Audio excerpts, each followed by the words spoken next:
You're listening to an old episode of Metal Gear Mondays. To keep up with all of the new episodes, please check out patreon.com/Metal Gear Mondays. This week on Metal Gear Mondays, Otacon and Snake go backpacking throughout Europe to try and find themselves.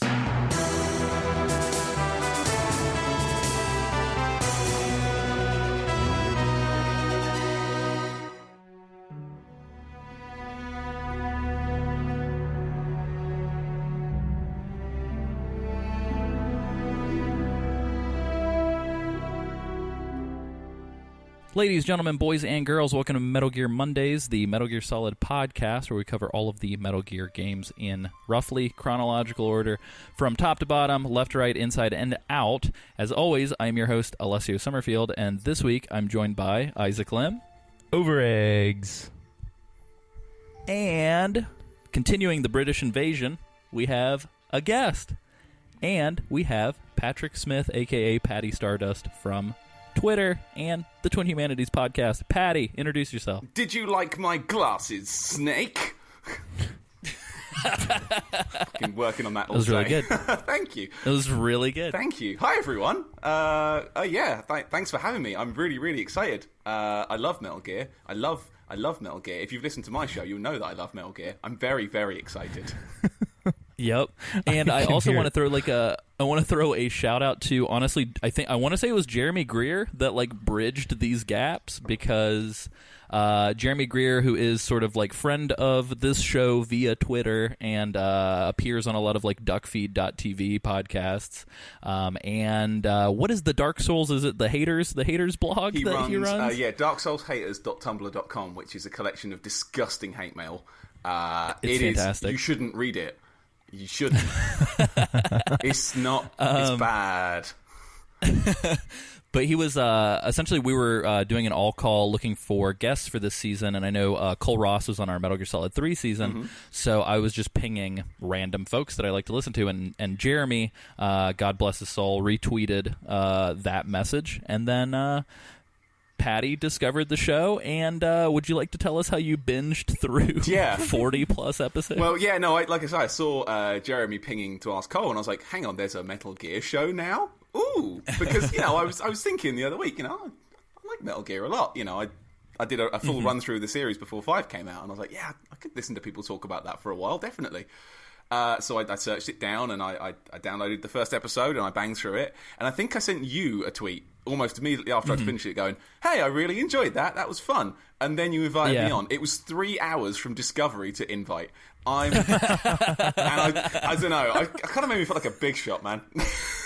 We've got quick turnaround around here. So, no, I mean, truth be told, it's super weird. It's not until I kind of poke my head out and realize what's going on, but there are certain people online that I follow, and I feel like I've got this little group of internet semi-celebrities that I like to enjoy. I enjoy looking at their Twitter accounts and listening to them on podcasts.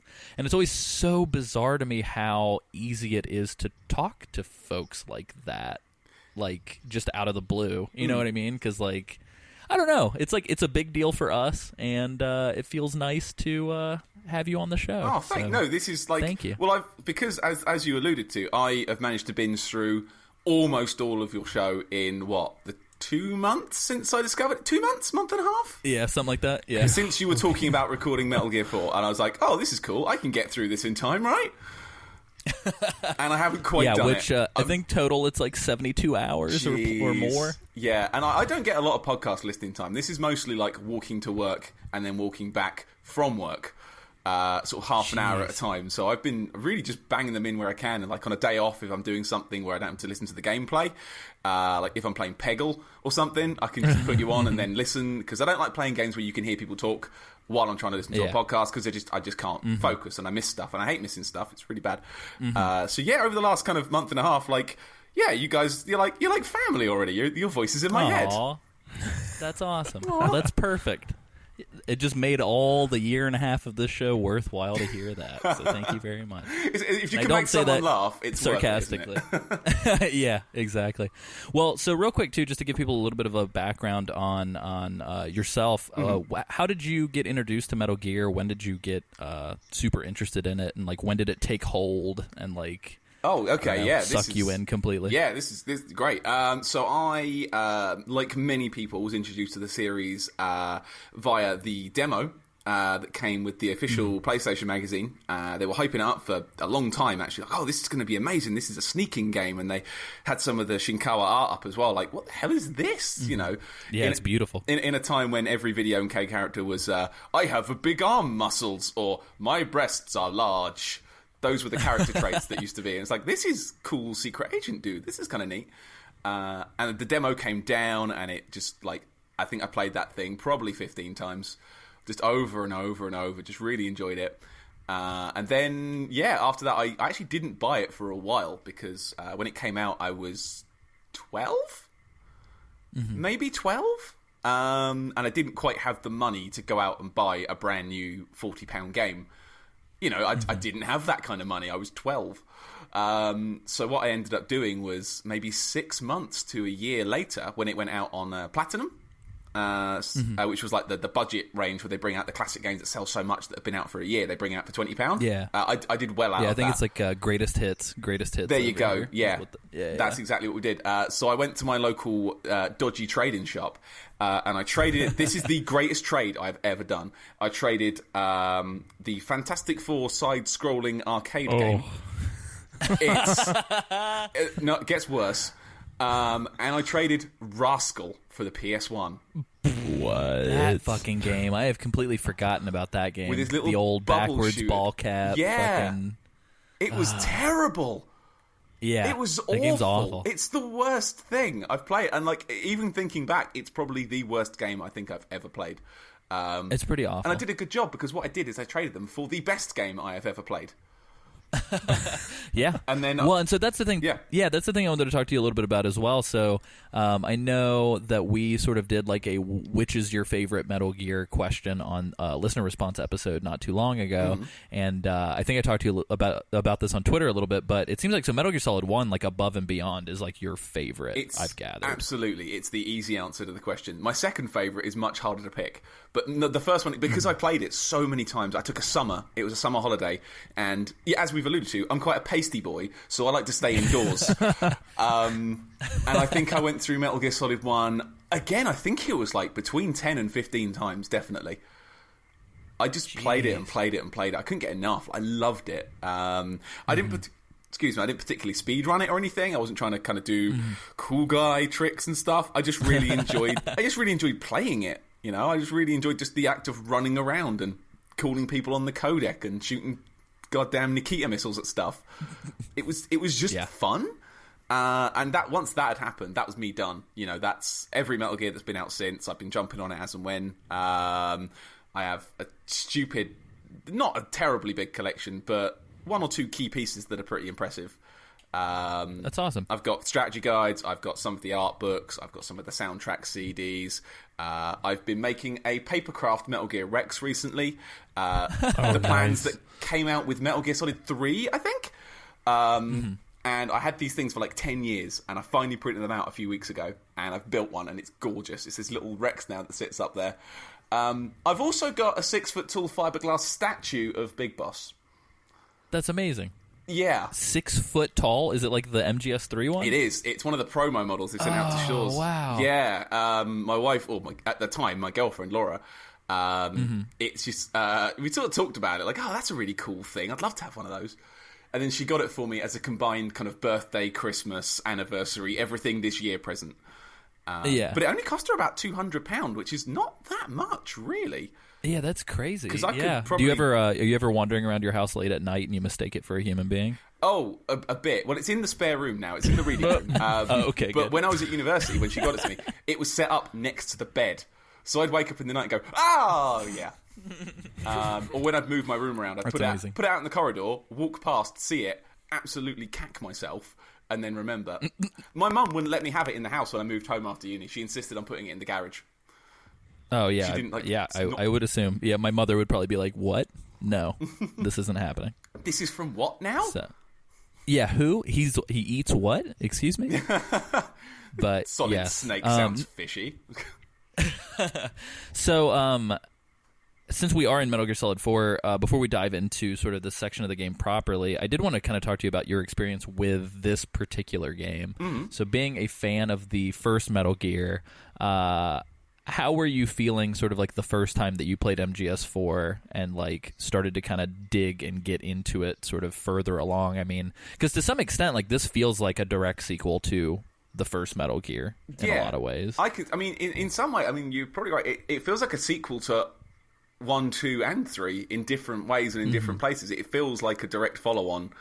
Like some of the ideas from 2, some of the kind of the setup from 1, you know, and the stuff we'll get to in a little bit from 3. You know, it feels like a direct sequel to all of them. It's really trying to tie in as many ends as it can, and it feels like a sort of an evolution of the series, but like a complete one. The thing I've always liked about Metal Gear is while each game, you know, takes that sort of core stealth gameplay, but it changes it so much between each game, but they still feel like Metal Gear. Yeah, no, absolutely. I mean, I'd say particularly this one, because this one is so... Like, MGS4, I felt like at the time felt so far past all the other games from a gameplay and, like, technical standpoint. But it was, like, mind-blowing how much it still felt like Metal Gear. Oh, of course. And it's something that actually helped me. So there was a version that came out in the UK of Metal Gear 4, a special edition that came with a Bluetooth headset. And the Bluetooth headset is kind of that Metal Gear Mark II, that sort of Rex style of sort of shape. And if you pair it up while you're playing the game, and if you have it on, when Otacon calls you when you're out in the game, it comes through on the headset. Oh, that's amazing. It's so cool. Oh, man. Is that just that headset? I think it works with every headset, but that's the only one I ever had for the PS3. And it was that's crazy. Phenomenally good. Like, oh my god, it's him. He's in my actual ear. Well, my wife goes to bed way earlier than I do, so typically like game time for me is like the last 2 hours of the night, roughly 2 or 3 hours or whatever, or like early mornings. And so I'm so used to like with the PS4 being able to like plug things into the headphone jack on the controller, that whenever I went back through to play MGS4, it literally drove me nuts that there was like no way for me to kind of incognito listen to the audio without waking everyone up in the house. Did you have to do that thing where it's like, oh, I have to stand up and walk over to the TV and like plug in to the TV, plug in my headphones and then walk back like an animal? Yeah, it was awful. But I remember trying to pair up a Bluetooth headset, and like the PS3 just won't push game audio through it. Nah. So it was like the weirdest thing. So like that must be like an MGS4 specific thing. That's really cool. Yeah, it's only like because it doesn't happen as much as you think. So I had this damn thing on for the whole game, and it's maybe happened 4 times, and it's not comfy. That's amazing. It's not ergonomic. Yeah. It is not comfy. It's a blob sitting on the side of your ear, pulling your ear down the entire time. But it's worth it when it kicks in. Like, yes, 5 hours worth. Woo! That's amazing. Well, cool. So getting into where we are currently in our journey along Metal Gear Solid 4. Ooh, do I get to do the song? Can I do the song? Yeah, I was going to ask if you would. Oh, my God. What song? The honors are yours. I'm really happy to say that it's time for Fumbling in the Dark with Isaac Lim. Oh my gosh. Take it away, Isaac. So- That was beautiful. In the recent ones segments, I've actually researched what we did. Oh, no. Oh, no. And Did you just tell everybody that you've been lying to us this whole time? It's not fumbling on Game FAQs So- with Isaac Lim. No, I had a revelation, and I said, "All right, this time I'm not going to look back and remember what we did." So this Yeah, is don't all do from that. memory, guys. Okay. Gosh. From the dome. Oh, this is gonna be like OG fumbling. Oh my gosh. Yeah. We're back to season 1 fumbling. This is exciting. So let's see. Last time we talked to another Englishman, and he helped us walk through South America, maybe South Beach, South that Los Angeles. locale. What did Yeah, we Lower do? California. All right, so we went to a mansion. I remember there being a mansion somewhere in South America. Correct me if I'm wrong, though. So far, you're actually like This is good. you're doing well. Yeah, Perfect. it's weird. I think we need to rename this segment like Isaac has short-term memory problem Because it's really weird to me that it's like it's been 7 days, and like, well, I guess for like that episode in particular, it's been like 2 weeks. 2 weeks, for us, but man. Oh man. Oh, I know. We also were looking for Naomi, and that's the extent of. Yeah. Okay. Well, I'll fill in some gaps. Did we So we find did her? find Naomi. Yeah, we absolutely found her. And then we rescued her while a Romanian and a pretty boy had a that's breakdance right. sword fighting competition in the middle of the street. That's and that right. was pretty much it. But Can I just cut in? That breakdancing sword fight is the coolest thing. yeah, Oh. right. It's insane. Like I think we talked about this a little bit in the episode, but like I just don't understand whose brain can choreograph that. Yeah, it's pretty Like to bizarre. a T. Like it's just the weirdest. It just reminds me of kids like drawing like in their notebooks during class, like crazy stick figure fights or like a Newgrounds animation or something. yeah. It's like who choreographs these bizarro like sword dancing contests? I You don't mean know. you've never seen Kojima's Newgrounds videos? That's that would be phenomenal, actually. Apparently, there's a Lego character based off of Kojima that is now like canon to What? the Lego universe. So thank you for that. It has like a little goatee and some sunglasses. Aww.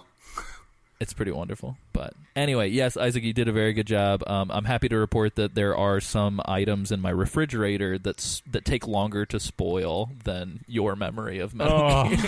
I promise I don't do this on purpose. Oh, it's totally fine. But Well, cool. we So can see you're on- trying, though. You're trying. Yeah, I can hear the like veins tightening in your forehead. Well, see, But- you whenever you mention these little snippets, everything just comes back to me. So That's true. It's like a ripcord. Yeah. It just all comes. I just need a little prodding. Ah, I see. It's good. It's the same excuse I gave all my teachers in grade school, but it's good. I'll get there. Well, very nice. So on this week's episode, we are going to be covering Act 3 of Metal Gear Solid 4, which is called, kind of anticlimactically, Third Son, and covers a fun little trip excursion to Europe, which we will be talking about now. So away we go.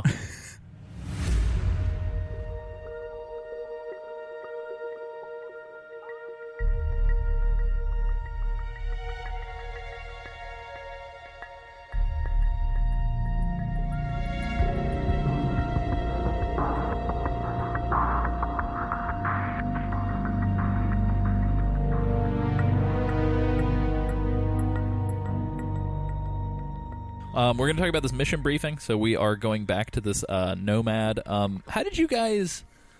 Because no other game in the series has these sort of like weird briefing interludes. Mm-hmm. Do you guys dig these, or do you get like so lost in the weeds with all the buttons that you can press? Like, are you like super ADD throughout these entire I'm pretty Well- overwhelmed. things, or do you... I mean, there's a lot. I mean, there's a lot going on. But if you start getting bored, you can just drive a little robot around. Yeah, exactly. You know, like I'm getting bored. I'm gonna go on an adventure. Yeah, I'm just going to start slamming people's shins as hard as I can. Battery hunting, Which gives you unlocks. Yeah. Like they give you incentive to ram people with the Mark II. That which is bizarre. my entire aim. Every one of these things is get the Mark II out and just see who goes past and just run at them. Anyone that moves, you know. I think Raiden's laying on on a bench during this one, and I sat there watching him, just watching him, like move, move. Let me hit you. That's what I imagine the Mark II that's sitting on the desk for the second part of this briefing. I imagine it's just looking at everyone waiting for some shins to get exposed. But yeah, so before our actual briefing, we've got a little bit of an eggy interlude with Sonny doing some more eggs and singing the periodic table, I believe, from top to bottom. And Naomi comes in, and we have this entire scene of Naomi and Sonny kind of doing this whole sort of big sister, little sister, mother figure-esque discussion, I guess, for lack of a better phrase. And it's weird. It's super yeah, it weird. felt very stilted. Like the writing felt kind of cringy at times. I don't know. It's like I get like Kojima and team. Like you guys should probably just stick to like the gruff military men that you guys know, because like the girl talk at the kitchen sink just felt very like oddly put together. Just talk about nanomachines every now and again. You should cook these eggs because we're girls. And by the way, nanomachines. Yeah, we're girls. We should look good. Yeah. I'm pretty sure it was like a direct line. That's the line. Us girls have to look our best, which I actually found quite kind of like when some Naomi stuff starts unraveling later. I actually found that quite a sort of personal thing for her. Oh, but that's true. Putting on that face, like, oh no, we have to look, like everything's fine. That's a good point. Yeah, I like that. I was true. like, ooh, subtle. Yeah, huh. Yeah, and I will say this too. It's like specific things, and I'm going to go ahead and say that this act in particular is going to shine a light on like a lot of things that feel odd at first. Like for instance, like Sunny's speech impediment is about to get addressed, which I thought was very interesting. I'd completely forgotten about it. And so when it reared its ugly head up in the scene here in a little bit, I was actually like, wow, that's a really interesting sort of take. So anyway, so Naomi and Sunny are kind of doing these cooking lessons and talking about I don't know, just kind of bonding. One of the things that I thought was great was one of the little like duck figurines from Metal Gear Solid 3 and like the original Metal Gear Online is the cooking timer. Yeah. For the it's pretty good. And essentially Sunny and Naomi kind of have this bonding moment, and Naomi gives Sunny this like pretty little flower behind her ear, and they kind of talk about how Olga's not around to kind of be her mother. And the whole sequence is like this whole like build up 30-minute briefing is just Naomi talking about people's relatives and then finding out that they're dead and then apologizing. Like back to back to back. Oh my god. So yeah, she's pretty inconsiderate and mean, but she didn't know any better, so it's fine. Naomi, the walking embodiment of the awkward penguin meme. Yeah, exactly. Yeah, I'm surprised that she wasn't like, Snake, you look great for being pregnant. And Snake's like, I'm not pregnant. What do you like? I half expected that, but oh my gosh. But yeah, it's pretty good. Moving sort of along into the actual briefing, we've got a little bit of this like Big Boss Liquid and Solid Snake DNA lesson here at the beginning, which for I guess all intents and purposes, like we already knew most of this. They're kind of reiterating that like all three of them are similar but different enough, which is why like the original Fox die could target Liquid without killing Solid and vice versa. And that we did know that. That was one of the key points at the end of Metal Gear 1. Yeah, exactly. Because it's like, how is Snake still alive after the events? Because he got all his flawed recessive genes. Yeah, exactly. I wish I could do that voice because, like, in my mind, I have so many funny quotes that would be perfect in that voice, but I don't even want to attempt it. But it is a bad British accent, though. It is really bad. Because none of us talk like this. Except when we're on the radio. I really wish that we just need to slowly get more and more British folks to start using that voice until like suddenly it is just the norm. Fumbling in the dark with Isaac Lim. That's hilarious. That's pretty great. Yeah. When that being said too, and I cannot remember his name, who voices Liquid. Oh man, what is his name? Cam Clark? Was that it? No, I'm trying to think. Maybe.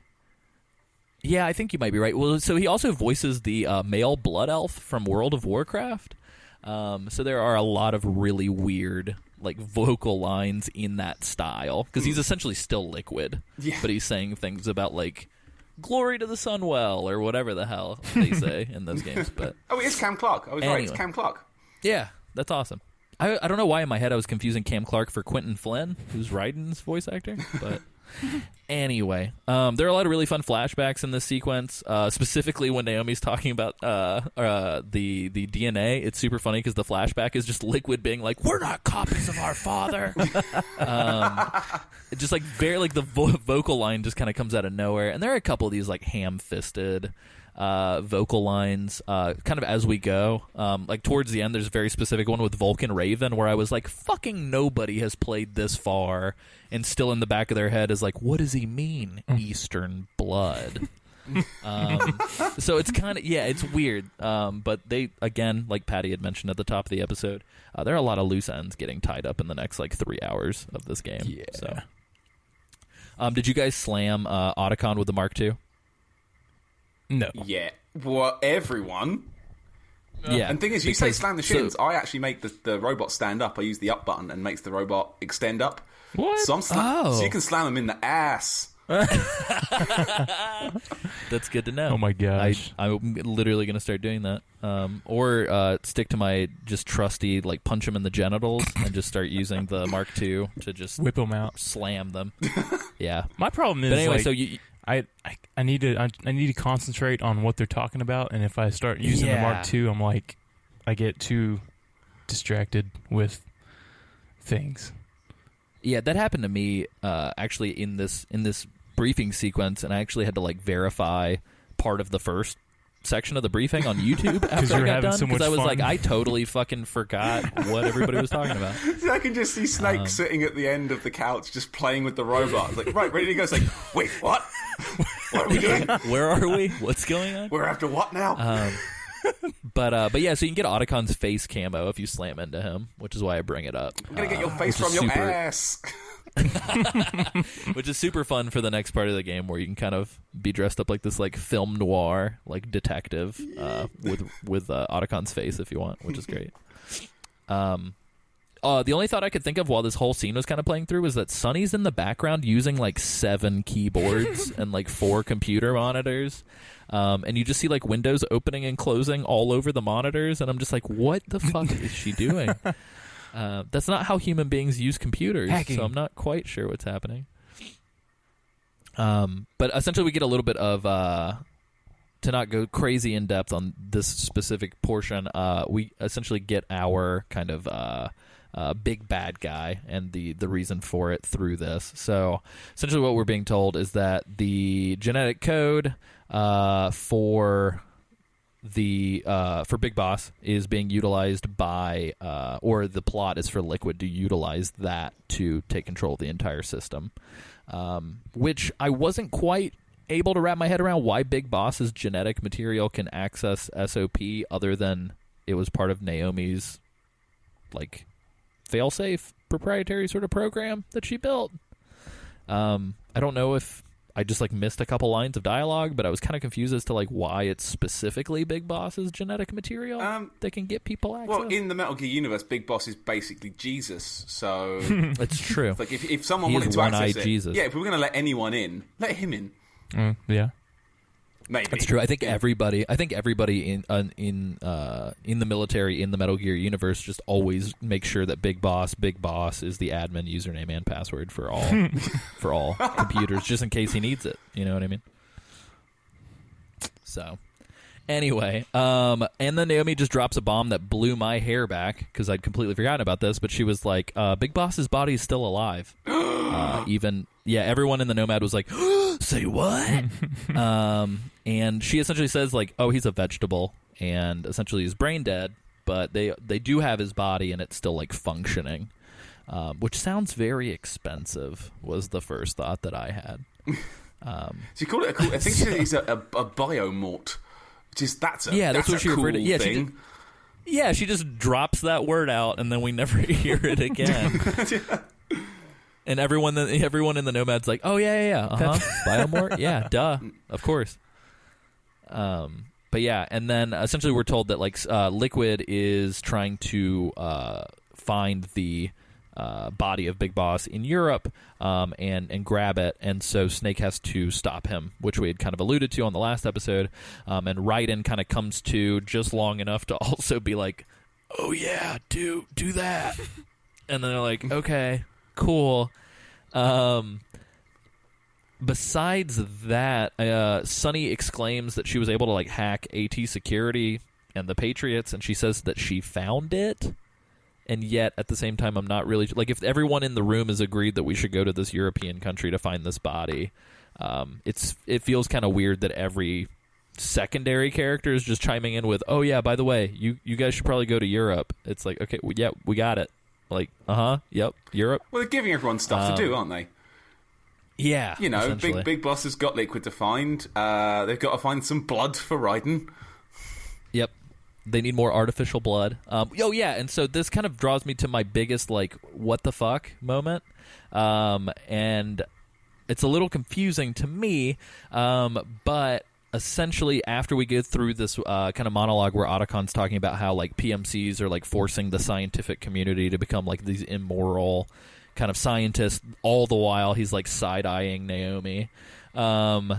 Essentially, Naomi and Sonny have this conversation about Raiden's blood and how he needs this dialysis, but the biggest thing was that all of a sudden, tying the original Metal Gear and Metal Gear 2 into sort of post-Metal Gear territory, Raiden just casually name drops that Dr. Madnar can fix him and that he's located in Eastern Europe, and Snake should know that name very well.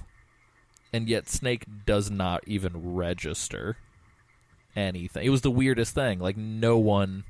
They were all just like, oh, okay, this guy, Eastern Europe, great, let's do it. And I was just like, I don't... Snake, you've personally, like, had conversations with this man and duplicates of this man and, like, stopped this man multiple times. Like, why are you not asking how he's still alive? Well, Big Boss is alive was... still. Everyone's still alive. Yeah, no one's really dead.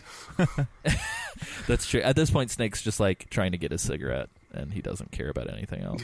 That's the plot device that I'm going to use, is that Snake just wants to smoke. But again, he gets shut down, and his psych meter goes down yet again, and makes the fun little sound. Yep. And then we smash cut into Otacon typing like a madman with a picture of his sister, Emma, pulled up. And this is where Naomi... number 2. Kind of... This is weird. Yeah, this is number 2. Yeah, it was... So, so to kind of lay the scene for folks that are kind of listening and haven't been able to play... it's this weird moment where Naomi takes the sort of USB drive that she had around her neck that we had seen prior with her kind of duplicating Snake's biological data when we were in South America. She, like, takes it off of her necklace and, like, goes as if she's, like, going to talk to Otacon about, like, giving it to him. Mm-hmm. But she has this kind of, like, should she give it to Sonny? Should she give it to Otacon? Kind of, like... situation, because he keeps talking about how, like, Sonny's the real brains of the outfit, but Sonny's sleeping. Otacon's kind of talking about how emotionally hurt he is that his sister is dead, and, like, Naomi kind of keeps going back and forth, but then never makes a decision and kind of ultimately just, like, puts it back on her necklace, and it feels very... I don't know. It's an odd moment. Oh, see, that's interesting, because I read this bit... I read this different, and maybe the game will contradict me later, because I haven't played this in a very long time, so I'm only up to date where we are. I saw that as Naomi trying to plug that into one of their computers to either plant something or take something. I see her double edging, and she's trying to sort of talk, and maybe she can't quite get the opening, which is why they're being awkward and kind of walking back and forward. And it's like, he's still looking at me. He's still looking at me. He's not going to sleep. He's going to stay up all night typing. God damn. Yeah, freaking nerds. I never even thought about it. Like nerds, that's man. a good point. Yeah, that's how I read it, because she's shady as shit, man. Yeah, she is super shady. Though I will say the entire time. So, again, Otacon and Naomi clearly have some sort of, like, feelings for each other. And there's this just very awkward tension in the air where, now that you mentioned the point that you make, Patty, I'm curious as to whether or not, like, it's awkward tension for Naomi because she doesn't want to do this, even though it will help her achieve her goal.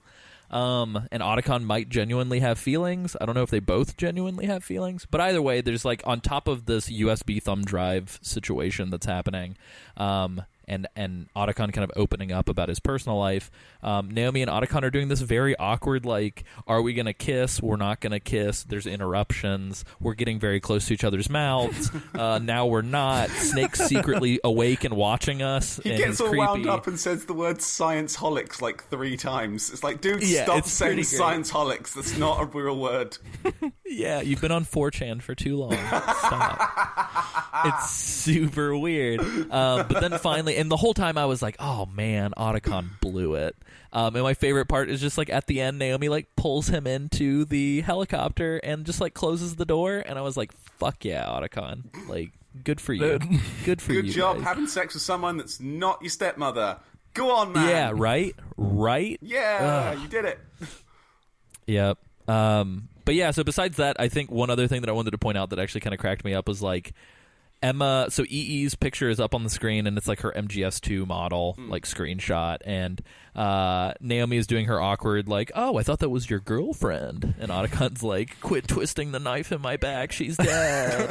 And the thing that I find the funniest is that Otacon was like, and then Vamp killed her. And this is the thing that I love about the Metal Gear universe, is that you can fucking name drop the first name of somebody who killed your family member, and everyone's like, oh shit, not Vamp. And it's like, oh, I'm great. I'm glad that there's 30 people. Whoa. Okay, here's my question to you then, Alessio. What's Vamp's surname?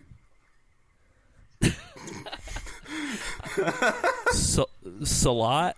Vamp Salat? Oh. I don't know. Vamp? I don't know. Acula. Yeah. Acula. Ire. His last name is Ire. It's Vampire. Yes. I don't know. Does he My have? name is but yeah, Nito. and Incognito, yes. They'll never find me.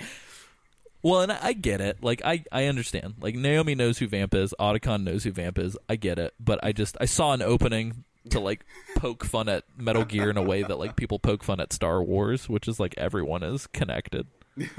But, Luke. anyway. Which Luke? There's 400 of them. Oh, the magic Yes. one. Oh, the magic one. Say magic Luke next time. The giant Luke. Yeah. Luculon. But yeah, so please, everybody, put your pitchforks away. I also love Metal Gear. I'm just poking. I'm just taking the piss, you guys. Okay. Oh. Yep. I'm also reappropriating cultural shorthand.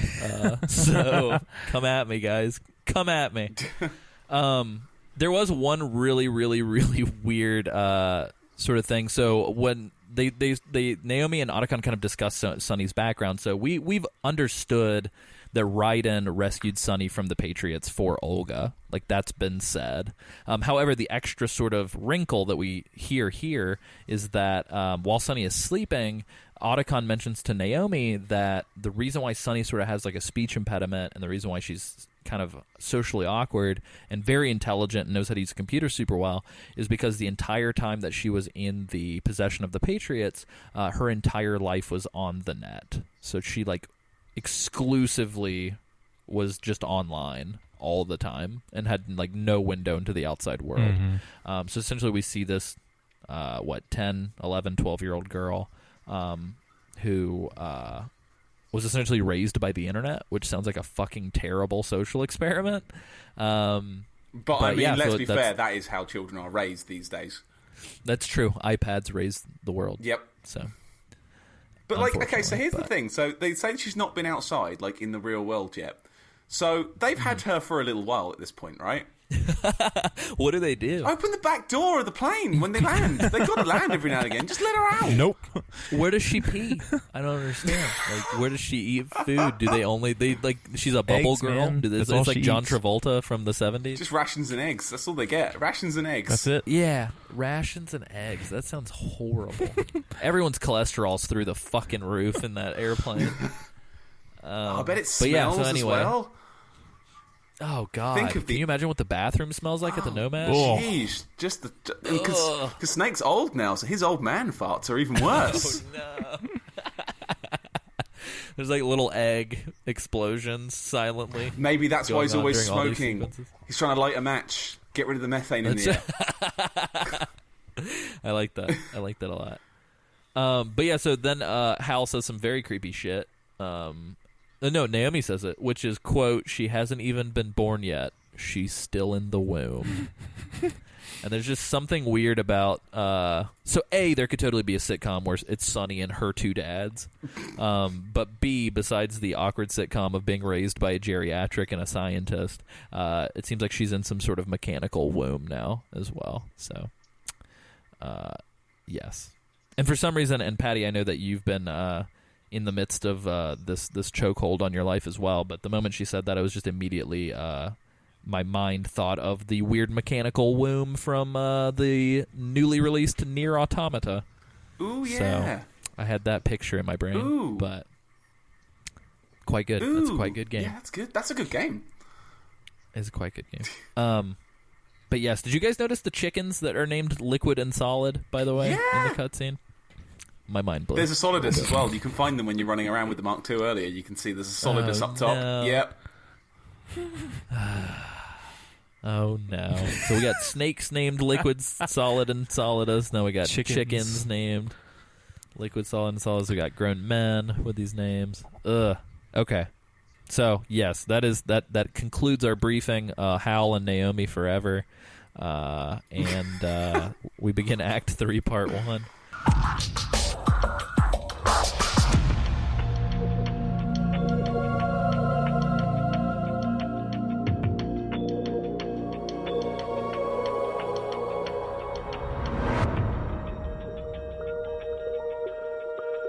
Yes, so as we mentioned, it's third son because they ran out of snake names, I guess, and didn't want to use Solidus son.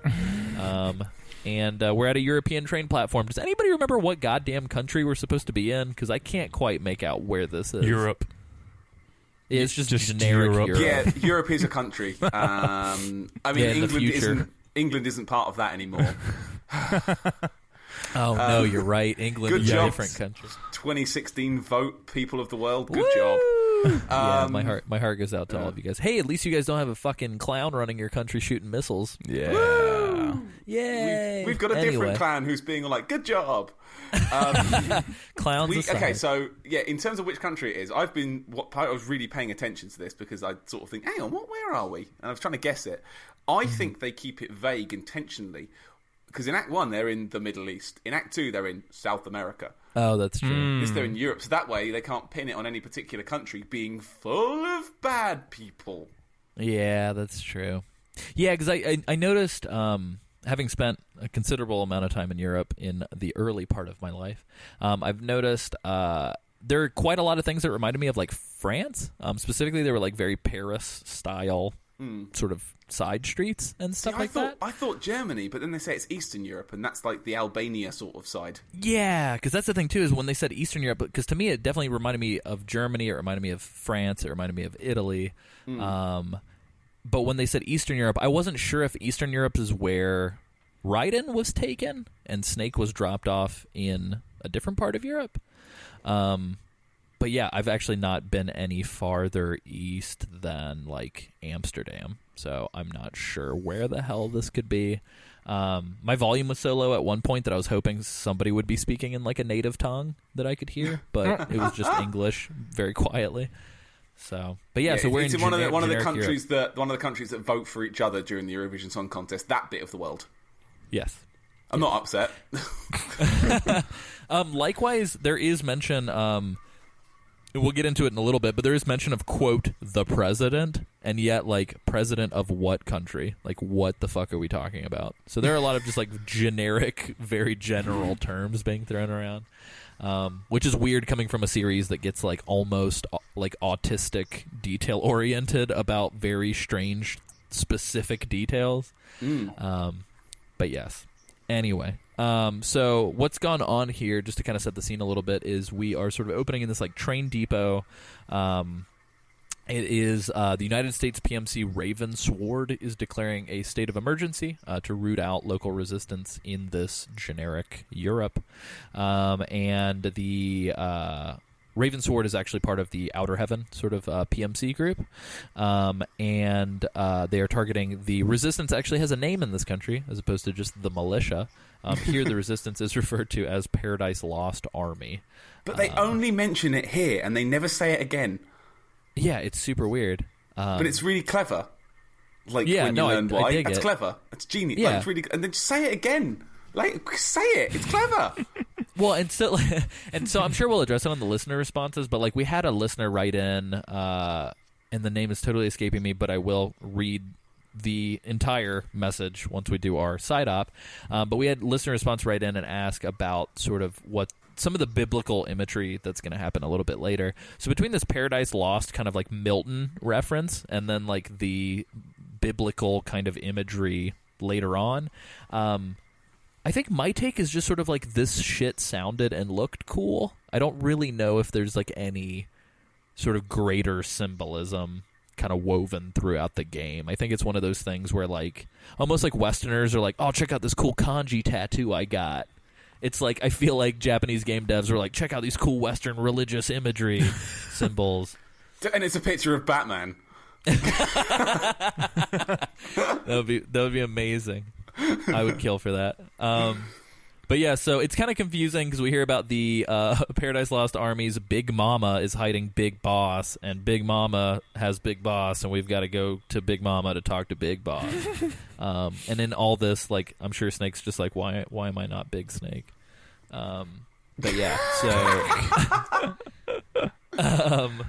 small snakes aside, Snake has to lie about his identity to get into the country, which the camera throughout these cutscenes is just like intentionally obscuring Snake's face for a reason that I really dug when it happens.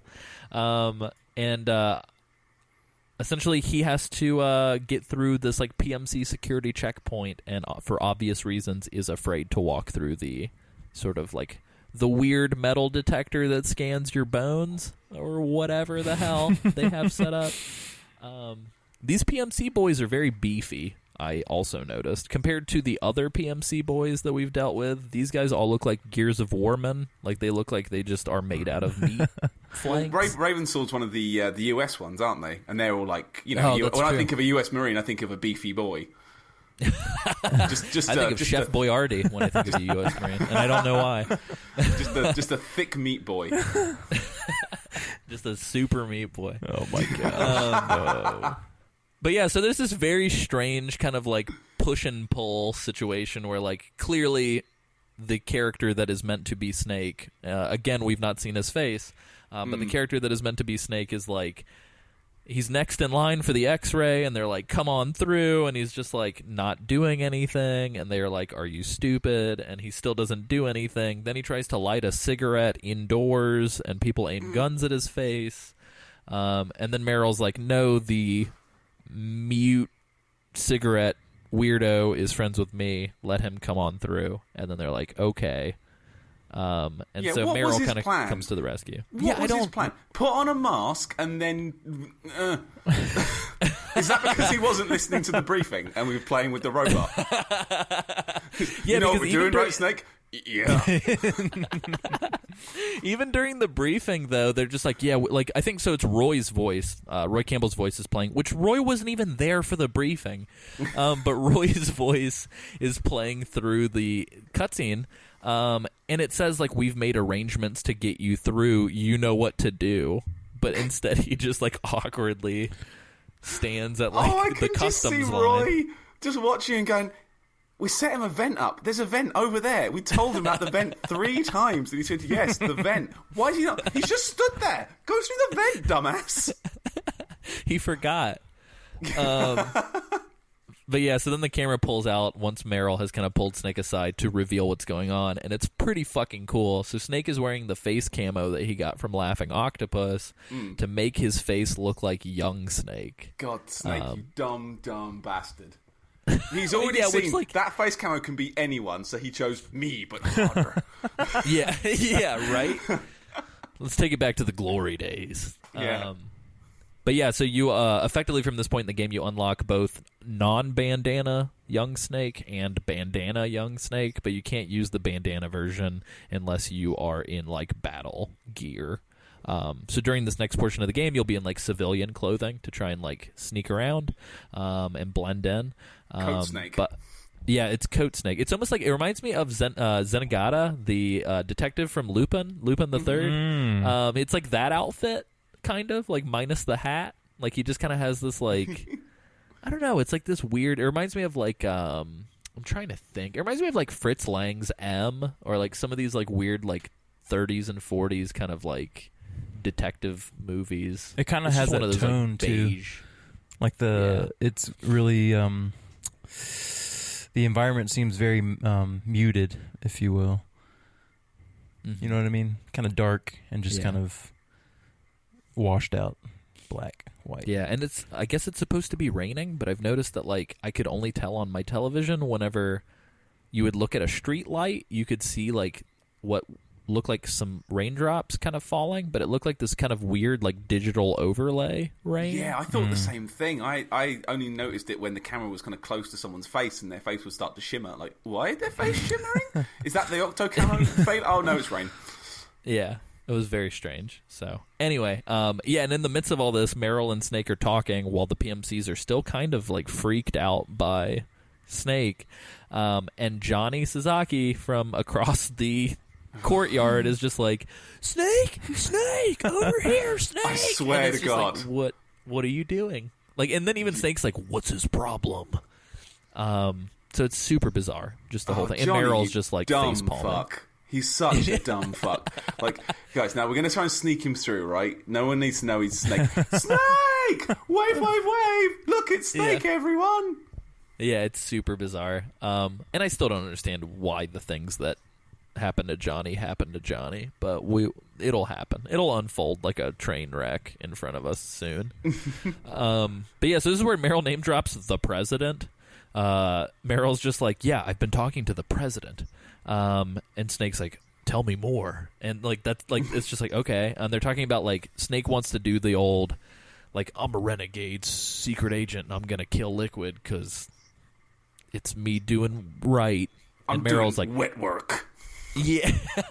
And Meryl's like, no, we have to do this by the book. I told the president. He's going to help us out. And Snake's like, I don't want to talk to the president. And, like, that's pretty much the conversation. One time the president was my brother. Yeah. It's yeah, right? He was. But yeah, so essentially it's just like this weird, like, how are we going to defeat Liquid? And then Meryl gets, like, real personal about it, which is, like, very upsetting to me.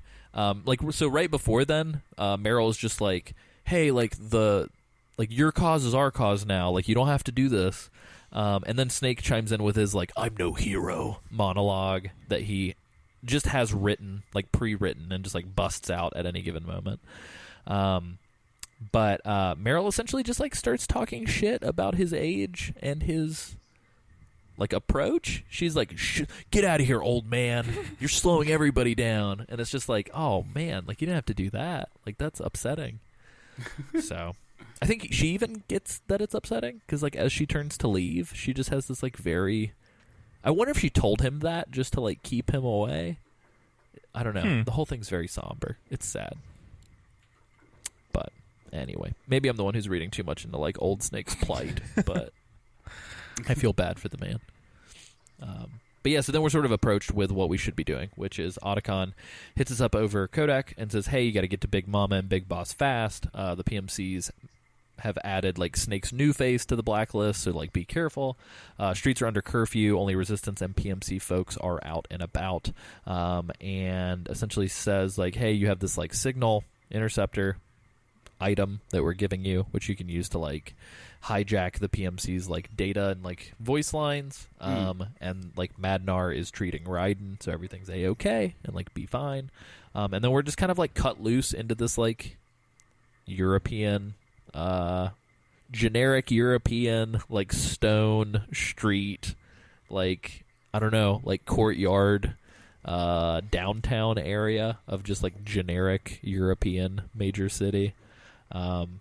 At dusk with the rain and our trench coat. So I have a question to ask of Isaac particularly. Oh man! So the outfit you're wearing, did you change it in any way? Honestly, I haven't even gone into the. Is it the camouflage menu that you do all this in? Yeah. I have. Yeah. Does that answer your question? I have not. Isaac's not pressed start this entire time. Wait, there's a map? You guys have been saving your game? I've been playing up until this point every week. I've just been stopping. Standing still. I did have that revelation once about saving. So yeah, I didn't, when I first did this bit, I didn't know you could just put on your camo. Oh yeah. Oh, that's change right. it back. I guess you can just take everything off. Yeah, and then when I watched YouTube videos of people doing it, they just immediately changed to the octo camera. Like, wait, you can just do that? Yeah. Because I've played this whole section as Ko Otacon. Oh, that's awesome. Because I didn't really. It's just better. The civilian clothing doesn't really do anything. It doesn't hide you from being seen or anything. So it seems kind of pointless. So I used a little bit of a trick here, and I'm gonna go ahead and tip my hat to, I think it was Red Stang on our Slack channel. Adam had mentioned that if you wear the laughing octopus mask, that like nobody gives a shit about anything. So I literally just had like the laughing octopus mask at all times, and like all of the PMCs are just like, "Oh hey, what's up? What? See ya." And I'm like, "Okay." So clearly, a woman on a boy body. Yes, This is fine. Like a dead woman on a I remember her. 6'4" man body. Didn't she have tentacles? Well, what's It's weird, fine. like her mask, if you look at the way that Snake looks when he's wearing it, it's clearly like a man's head wrapped with like black, with like somebody having like put like a model woman head on top of his head. Yeah, it's got that like, kind the of like back- collar, isn't it, that goes up a little bit. Yeah, it's really weird looking. Ooh, I did but I not just- know I- that. Huh. Yeah, I just did that for safety. So like I still kept the civilian clothes on, and I had the trank pistol, and I was just kind of like tailing this like resistance member that we're gonna tail here in a little bit. And so I still played everything sort of by the book, but anytime I got lost and the PMCs saw me, they were just like, "Oh hey, have a good night." Dang. And I was like, "All right." That would have made things so much easier. What? Jesus. Yeah, especially when the vehicle section comes up, they just like drive by and we're like, Oh, I "Meep, hated meep, that how you part. doing? Have a great night. Oh, my Do you need a gosh. ride?" And I'm just like, "All right." God damn. Oh, I'm furious. man. Yeah, it was crazy. Well, and I think you only get that octo camo from non-lethal on Laughing Octopus, so it is possible that you okay. could be here without it. Oh, I definitely don't ever. Yeah, okay, fair enough. So it's not that much of a face palm, but No, I had it. I definitely had anyway. it. Yeah, Isaac, I'm curious. So this is like one of the most like format breaking parts of the game to some extent. So like it's still stealth, but like this isn't necessarily like when I think Metal Gear, I don't think of like Snake in a trench coat in the rain following a stranger Yeah. whistling songs. So this is like very not typical Metal Gear. So like how did this I knew this was coming, and I've played this part before, so I kind of was like prepped for it.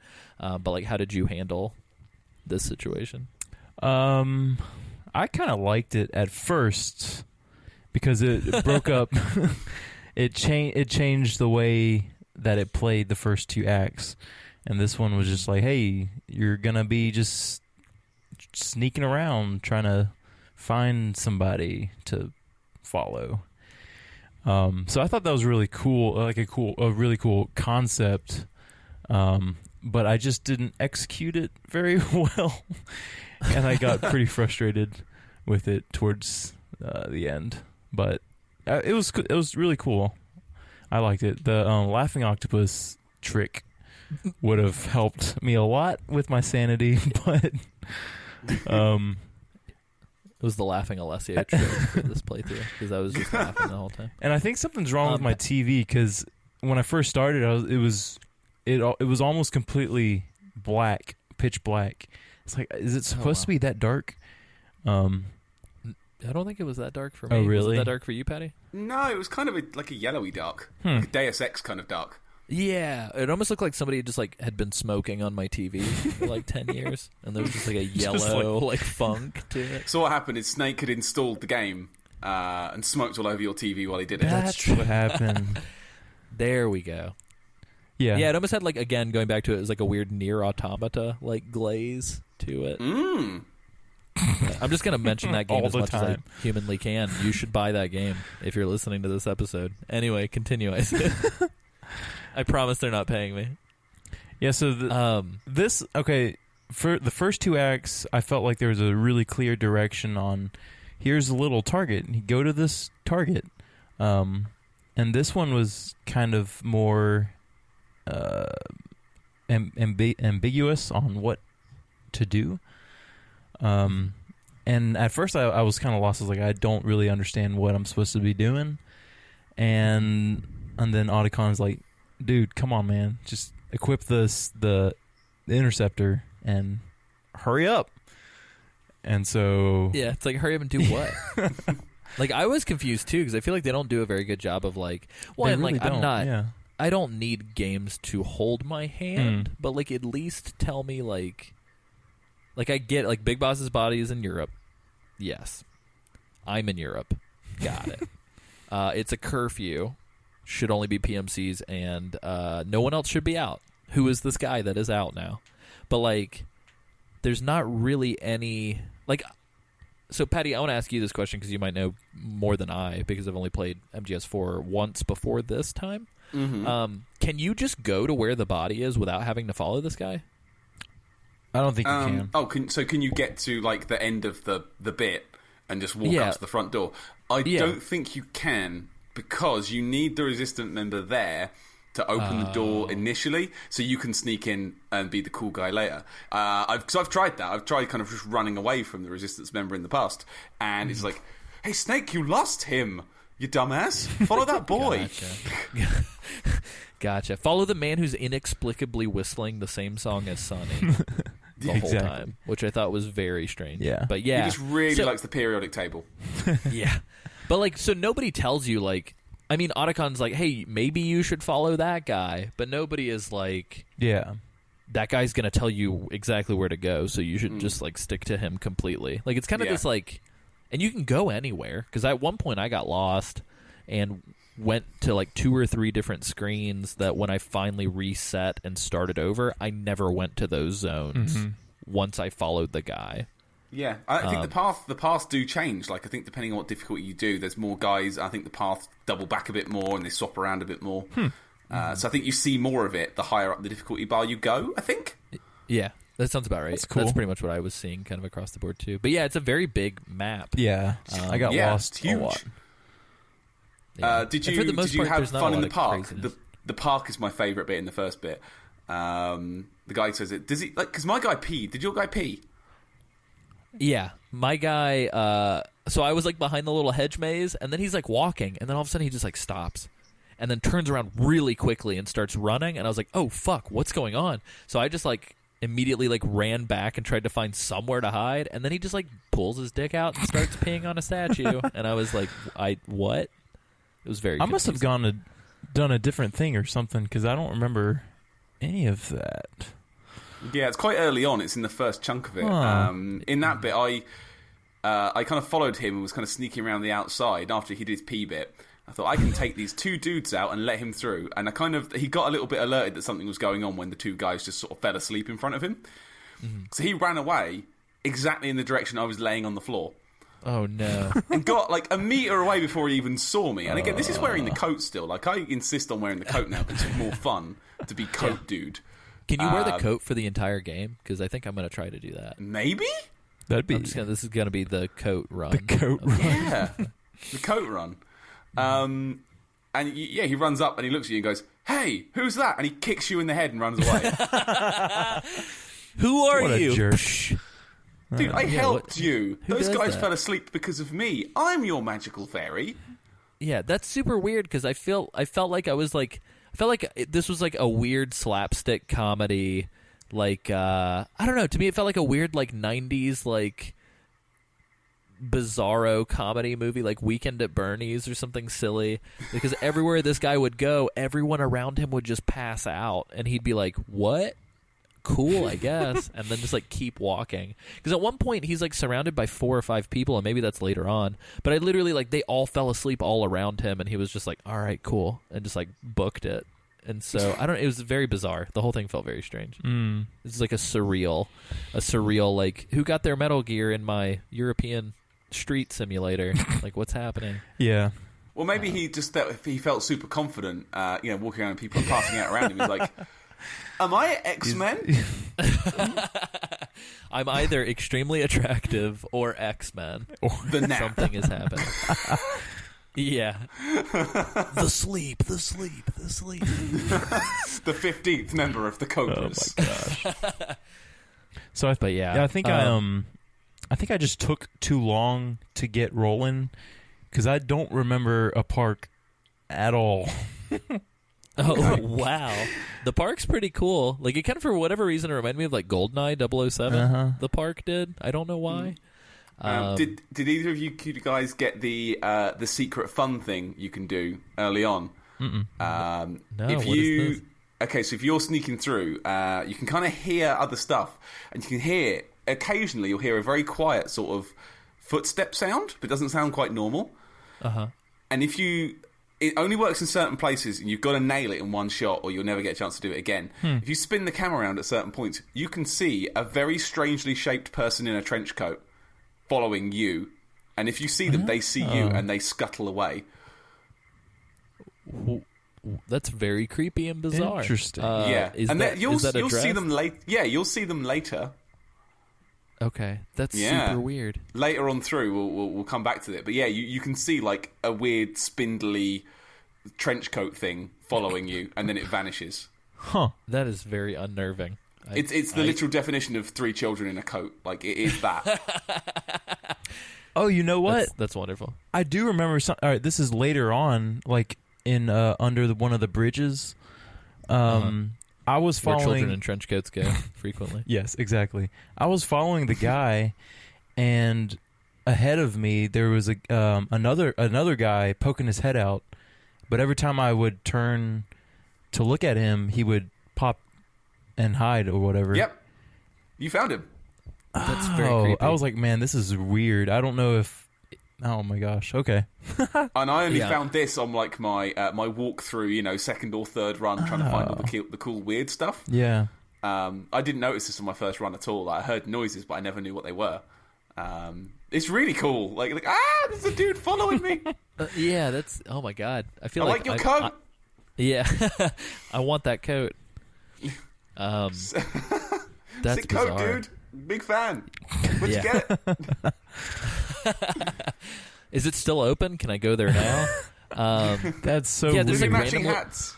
There's like signs for shops that just say dolls. Like I don't like. There's no utility to this weird European like hellscape. Kind of like it's almost like if somebody went to Europe, had a fever, and then came back to the United States and recovered 3 months later, and then told somebody like the fever dream version of their like night stroll through like rainy European city. Yeah. It's very strange. This does feel like a fever dream. Creepy. Yes. Once we get past this park area, we're in this sort of like midtown, sort of northeastern sector. A helicopter shows up with a searchlight, which didn't really. Did you guys have any trouble with this? Like, it didn't really. I didn't even notice anything with this really. Nah, at piece all. of piss. Piece of piss. It was stupid. Well, I don't know. My guy kept on. I tranked all the guards. Then my guy would just like walk right under the spotlight and then get seen. I was like, dude, He's like, come I on, need to go man." towards the light. And so other guards would come by, and then I'd have to trank them because they would take the guy away and blah blah blah. And yeah, this is the part where it kind of frustrated me because I was like, dude, just avoid the spotlight. Or Oh no! but he would like. Is there any way to trank the resistance member, carry him to the door he needs to be at, and then just wait for him to wake up? I tried that. I don't think that works. I think he'll then just run away Yes. when he wakes back up. Oh no! He runs all the way back. all to the way beginning? back. I think he does, yeah. I think if you're not careful about which PMCs you trank, like they'll just go and wake each other up. Mm-hmm. Oh yeah. That happened to me with the vehicle section coming up. To which point I got quite twitchy because I didn't really want to be seen. I wasn't doing a perfect run, but I was like, I don't really want to be seen. So I tranked them, get so far through the level, the guy would kind of get stuck waiting for 2 more guys, and I'd think, I'm going to be careful here, and I'd turn around, walk back, and shoot them in the goddamn head while they're on the floor. Just to be safe. I'll just pull out my M1911 and it's pop, pop, pop. Right, okay, they're not going to follow me again. Oh no! That's And hilarious. They're never trank gonna them. wake up. Yeah, you trank them first, so they go down, and then you kill them while they can't defend themselves. It's perfect. Otacons rough. sense. It's also known as the Bill Cosby strategy. But, Ooh, yikes! Yeah. Sharp. Ooh, it's a sharp one. Yeah. Ooh, that's some lemon juice. Ooh. Anyway, so we show up to this sort of like midtown northern sector after that after the helicopter bit. And this was very bizarre to me because I followed the Resistance member into this like backyard of like an apartment building, and then like the moment you run in, he just like gets magically dressed in a different outfit, and then you like. I had to run back out very quickly because I was like, "Oh shit, who is this?" And it's just like a PMC outfit with a bicycle helmet on. It was very bizarre. The first time I really I like the bike helmet. First time I got to this point, I just thought it was another PMC, so I just shot him. Oh no! I was like, all right, and so I ran around this area, and I was like, I don't know where to go what's now. wrong with your hat? Yeah, this shamefully, this took me a long time to figure out. To follow this guy. I'm not going to shame you, Isaac, for that. Didn't you hear him whistling? Do what? Didn't you hear him whistle? Oh, well. See, when the actual resistance or the resistance guy in the civilian clothing went into the building, I heard him whistle, and this guy came out. I thought it was two separate guys. And I thought the guy was still whistling in there. I was like, all right, man. I'll help you out with this guy. Yeah, the PMC's like, I got to stop the whistling. Where's that whistling coming from? Yeah, it was... But if you put on your... like, if you wear your solid eye, which I always do, it actually marks him with like a blue name rather than a red name. What? So that's another little tell. Like, yep, he's a cool guy. That's fine. Oh. Yeah, this guy is fine. See, I didn't realize that. Yeah. That's crazy. Shortly after this, so this is the part where like the 4 kind of guard thing happens. So what's weird to me is the PMCs aren't weirded out by this man with the bicycle helmet at all. Like he kind of blends in really well with them. So much so that like a whole platoon of PMC guys like squat up around him at a specific point. Again, it's like you're coming around a corner and you're like running to keep up, and you like hang left, and then as you come around the corner, it's like there's just like 4 or 5 PMCs with our guy in the middle. And it was just like, oh shit, what's going on? So maybe it's a really good disguise. Maybe their commander wears a bicycle helmet. It's like Rajenovich's thing, you know, true. Like it's we don't live in this country. We don't see the day to day. Like he's been studying the upper echelon of the PMC. Yeah, he's watched the Colonel. I was going to say Campbell. Then maybe that's not. Plot Okay, possibly. It's Matt Campbell. It's Matt Campbell in a bike from the helmet. God, I just want Matt Campbell to come back in a big bad way. Yes, please. Here's the thing. So while I was playing to catch up with this is a slight aside. I played through Metal Gear 3 again on the Vita. There is a Matt Campbell in the credits. Huh. I shit you not. There is a Matt Campbell in the credits on Metal Gear 3 on the Vita. As in, like, that's the guy's name, or as in, like, it's a character credit? It's a credit for a guy that worked on the game in the. Oh I my think it's in the gosh. Blue Point. Yeah, it's in the Blue Point port guide bit. But I saw it. I went. The real Matt Campbell has appeared. That's awesome. That's phenomenal. I like that. Thank you for the quick aside. Jaw on the floor. I was like, oh, please let them have seen that. We have not seen that. No. That's wonderful. But yeah, so right around this time as well, once we have gotten sort of rid of the bigger squad of the PMCs that show up, Otacon kind of hops on the horn to let us know that, like, oh no, they're starting vehicle patrols now. And for me, where I've like literally put everyone to sleep everywhere that I go at all times, like an awkward, squeaky, like Mr. Sandman or something. Essentially, whenever Otacon came on the radio and told me this, like, I hear this truck driving by. I didn't see it, but then I just hear like a honk honk, and I hear somebody go like, "Huh, get up!" And they just like keep honking, and then I realize that the truck has like found the pile of sleeping guards and is like waking them all up one by one with the horn. So I had to hear this fucking horn thing like 4 or 5 times. There's no time to kind of pick them all up and hide all the bodies, is there? You just pop them and leave them, right? Yeah. In the middle of the road. It's very bizarre. Yeah. Which is quite Where stupid when you think about it. Yeah. Just these sleeping men in a pile in the middle of the street. Yeah. So I managed to avoid the car for most of it and got seen by it at the very last corner. Oh, no. But it was okay how did because that affect the resistance member had gone far enough that it didn't matter. Okay. It just kind of, the alert just vanished. The guys were coming around the corner to shoot me, and then the kind of game faded down to the next cutscene. I was like, oh, thank God I'm not doing that again. That's awesome. Isaac, did you get spotted by the patrol? I can't tell you how many times I got spotted, died, combination of both. This truck was much like the inmates in Dead Rising that are driving around in the little courtyard in the same vehicle. It's like they very aggravating. It's almost like they picked up the speed the longer it took. Because I would, the first round it took them a little bit to come back all the way around, and then it just seemed like they would constantly be coming around, and I had to quickly hide. Do you think they were doing time trials? That's what it felt like. The resistance guy was walking so slow. I was like, pick up, just go. So it was quite frustrating for me.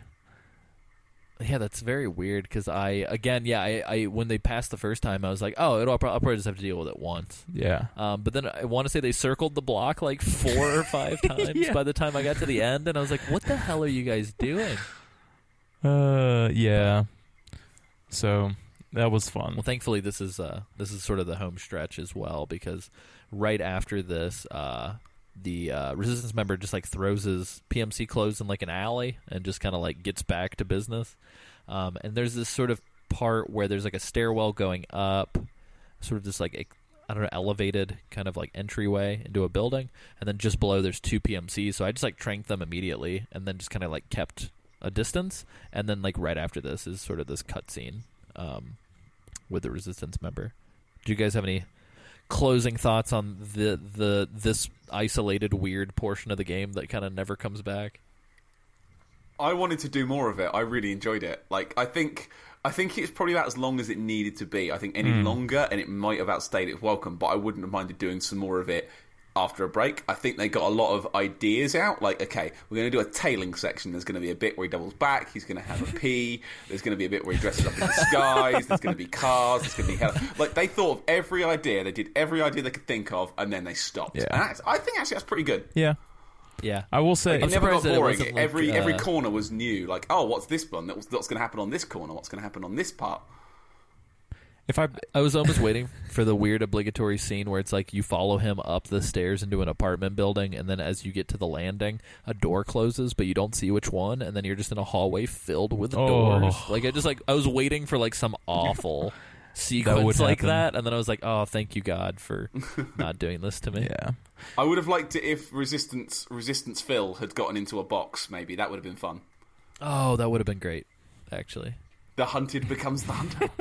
Yeah, that would have been wonderful. That would have like been Snake awesome. just goes past a box, and it's like, "Where are you going, Snake?" And you're like, "What?" And you turn around, and like, there's just this box. It's just a box. Just a box.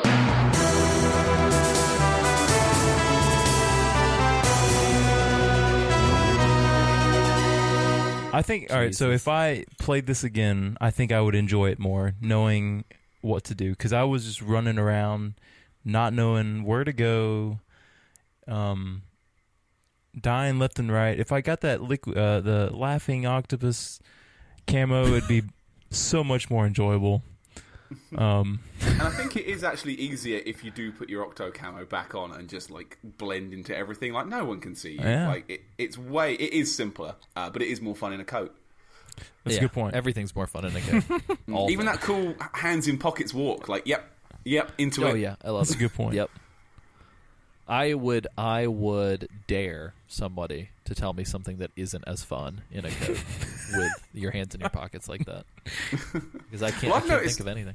I've noticed a lot of the games I like seem to feature coats quite heavily. Like Bloodborne has a lot of really good coats in it. Bloodborne has some fantastic coats, actually. Red Dead Redemption, that's got a couple of good coats. There's some good coats in that game. Yep, quite good Yeah. coats. I feel like the number Dark of Souls, good coats is like it immediately mirrors to like the quality of the like game. the coat, Yeah, like the coat Dark rating. Souls 3, basically no coats. Yeah, Dark Souls 3, no, 0 coats out of codes. Is that the rating we're giving this game? So how many coats does this game get? We're not finished with it yet, so we don't know. Oh, good point. Yes, good point. Okay, fair enough. Currently, it has one coat. Actually, it's got two coats if you count the strange Stranger Little Rascals situation that's happening. But I do like Otacon's coat at the start, that white one. That's a good coat. Oh, that is a great coat. But it's a lab coat. Are we counting lab coats, or is this just No, like that's like a strictly- leather overcoat. That's like a coat. Oh, that's true. Yeah. That's a sick-ass coat. So- and That is- then, oh that's no, a there's lot. loads of coats. Raiden has a coat. That's true. Loads of coats. Loads of coats. I like that Vamps is like a cool kind of like church guy coat. Yeah, Vamp's got like a I could be a preacher coat. Man, Which is cool, because didn't he burn down a church or something? That's not cool. I'm sure he did. Wait a minute, I think actual Dracula did. I don't know if Vamp did. So Metal Gear 3 is currently on a perfect coat score. man, Yeah, loads Cool. of coats. Let's see how this goes. yeah. Let's see how the rest. Well, there's actually a pretty kick-ass coat coming up here in a second with quite a cool texture, if I do say so myself. Snake super sneaks the fuck up on this Resistance member in like. This, okay, for every moment in the history of Metal Gear where Snake has been in a very awful hiding place during a cutscene, this completely rectified that. Because the Resistance member, like, looks over his shoulder, Snake just, He's, like, he was right fucking behind him. there, and as the guy turned, he just, like, vanished. And then when the guy turns back around, Snake's, like, right there, Yeah. and it blew my mind. I was like, very good work. Like, kudos to you. You deserve this. Except for in mine where he had the creepy fucking laughing octopus still on, and I was like, I don't like that face. That's very creepy. Please don't sneak up on people like that.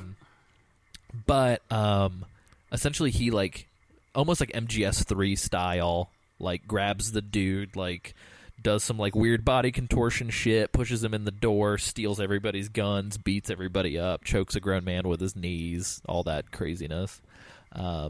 Just makes all these CQC's like really cool. yeah, it's pretty neat. He just like flows like water through like a room full of men with guns. Mm-hmm. The thing is, those guys, they could have just shot him once. Easily. Just stay back, Like- and then shoot him. Just poof, once in the shoulder. Poof. There we go, done.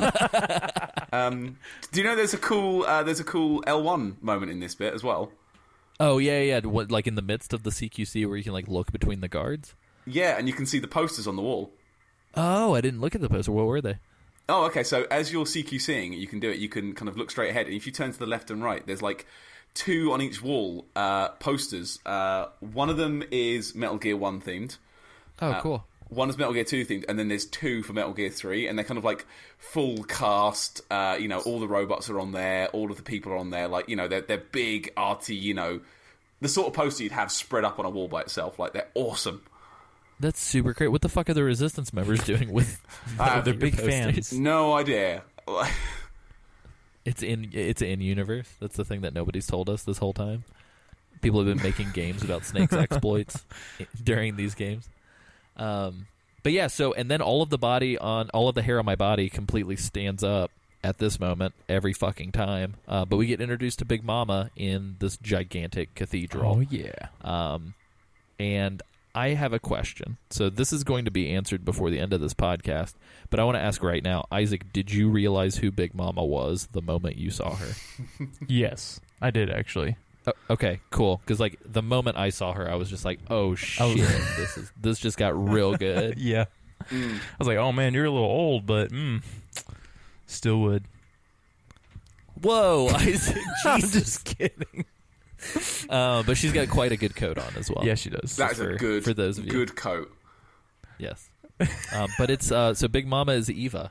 And it's just, I will say this. So in my hype for Metal Gear Solid 4 when this came out, I absolutely like my least expected character to return was probably like next to Eva was like Volgin and Boss. Right? Like I was just like, there's no way that they're gonna like bring these people back.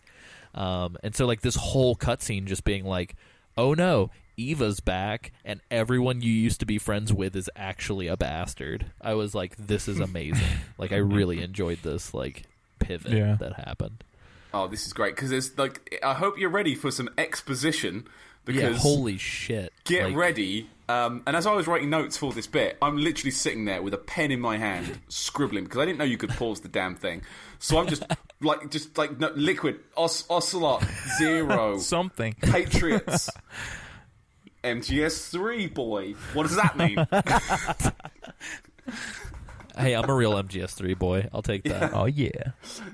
Yeah, there's actually a save point in the midst of the exposition. Like, there's so Yeah. much exposition that they're like, hey, do you want to save real quick? Like, do you want to go get something to eat? Like, we understand. So, no, it's pretty great. And so we're going to camp out here because, like, we're going to wrap up this first part of Act 3 just talking about the bombs that go off during this cutscene. And we're going to play up until that sort of save point before it kind of shifts back in. Do you have, like, a bomb sound effect? Sure, I can have one. Cue it here. Ooh. So bomb number 1, we find out that Eva is Snake's mom. Like literally, Snake's mother is Eva. She's surrogate. She's the surrogate mom for the Les Enfants Terribles project. She straight up calls Snake David in like this real bossy like David, and I was just like, oh shit, like Motherly mom's fashion. here. Yeah. The thing is, like, she said that she was the mother for the Les Enfants Terribles project, but only mentioned Solid and Liquid. Where did Solidus come from? Yeah, and so that's the thing too is like because I actually had that sort of in my notes initially as well. I would be curious to kind of deep dive, but like it's almost like Solid and Liquid didn't even fucking know about Solidus at all because like if I remember correctly, even in MGS2, they're like, wait, what? So I don't know if he was like a secret snake. That's kind of what I feel like, right? Secret snake. Like, just like I feel like they talked about it. Tactical too. espionage, baby. I love it. Oh man. I'm gonna go down real quick on just to touch back on what we were talking about with the biblical stuff. So it's a real okay. Let's think for a second. So Adam or Ocelot or Adamska and Eva, Adam and Eve. There's this like biblical imagery where randomly in the middle of the cutscene, like an apple rolled out of a dude's jacket and Oh my down God. the middle of the cathedral steps, and it felt so like as that apple hit the ground, it's just like somebody threw like a piece of ham on the ground, and I was just like, this is the most ham-fisted fucking like what is going on? And then Eva picks up the apple, and so it's like Snake and Eve and an apple, and she chooses not to take a bite, and it's just like, why are you doing this? Like, why? There's never been any religious imagery in any of these games. Like, I think why she's are just you got choosing really it? terrible taste. I think she's thought, oh, is Snake coming? I've got a good idea for a bit. Right, watch this, everyone. This is going to be cool. Jeff, here, put this apple in your Put it in jacket. your You're going to want to roll And it it does out. it, and no one laughs. Oh. Yeah, and she's just like, fuck. You've got your dad's sense of humor. But yeah, so in my opinion, it's literally just like, it's just imagery for imagery's sake. Like, I really don't think there's anything too elaborate here. Yeah. Yeah. But Eva does mention, like, and I'm just going to go ahead and put this, like, right here, right now, and, like, this doesn't spoil anything for, like, future games for you, Isaac, but, like, arguably this cutscene marks the shift where, like, the series ceases to be about anything other than Zero and Big Boss's, like, disagreement. It's like from this point until like the end of the franchise as we know it, like everything is going to be centered around Big Boss and Zero and how they like are both in disagreements about like what the boss actually wanted. Right. And it's super cool. Like it's super like for me, I just remember like when that moment, like I know a lot of people were just like, what the fuck? Like, ugh. But for me, it was like all this big, bombastic, crazy, over-the-top insanity, like espionage that was happening throughout all the other games. It was so weird to then realize that like Major Tom from the fucking beginning of MGS3 is the big bad guy, and that like him and Big Boss have just been butting heads this whole time. Yeah. I don't know. It was just super cool for it to like all of a sudden like. Instead of doing the Final Fantasy thing where it starts out like very grassroots and then becomes like, oh, space demons are the big boss, it almost did the inversion where it was like, oh, crazy nuclear warfare, like espionage, like political climate, and then it was like actually two dudes that can't agree with each other. It was weird. It floored me. Like the first time, I'm like jaw on the floor. Like, what is happening? Everyone is connected to everything, and like it's like a conspiracy theorist like wet dream. There's like a wall with red lines, and there's lots of string, and it's all connected, and it's all right. Yeah. Yeah, it's Everyone it's actually Kojima's everyone. map. Yeah. Someone's just Yeah. seen the map and said, right, the next cutscene, we're just going to explain this. Get the map, get some paper, this is going to take some time. We need a chart. Let's just throw 100 truth bombs at you. Yeah. It's pretty great. So kind of working down the line, essentially Eva kind of retells Operation Snake Eater from her perspective, which is pretty cool. And before that, she had mentioned that like Zero founded the Patriots during the Cold War to kind of like make sure that like the American state never sort of waned. But what happened is like after the Cold War, the Patriots as an organization continued. And once everyone died, they were like replaced with AI, which could continue the plan forever. But essentially, in a nutshell, Eva talks about how post MGS3, she had sort of failed her mission and was cast out of China, and she later met Snake in Hanoi.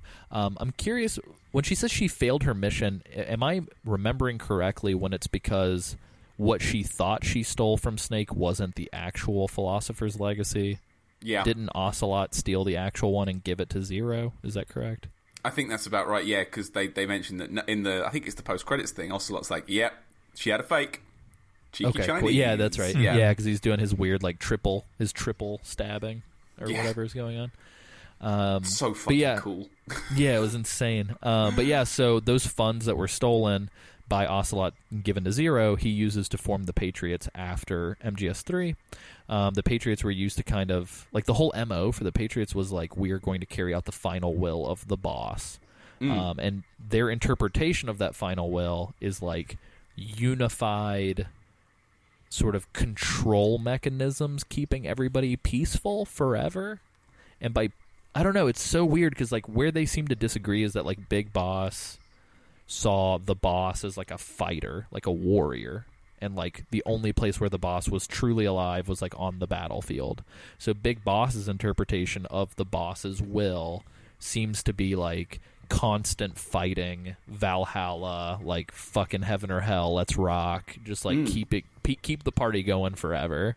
And it seems like Zero's interpretation of that will of Big Boss is will of the boss is like peace and harmony, even if it means like information control and like manipulation of the public, kind of.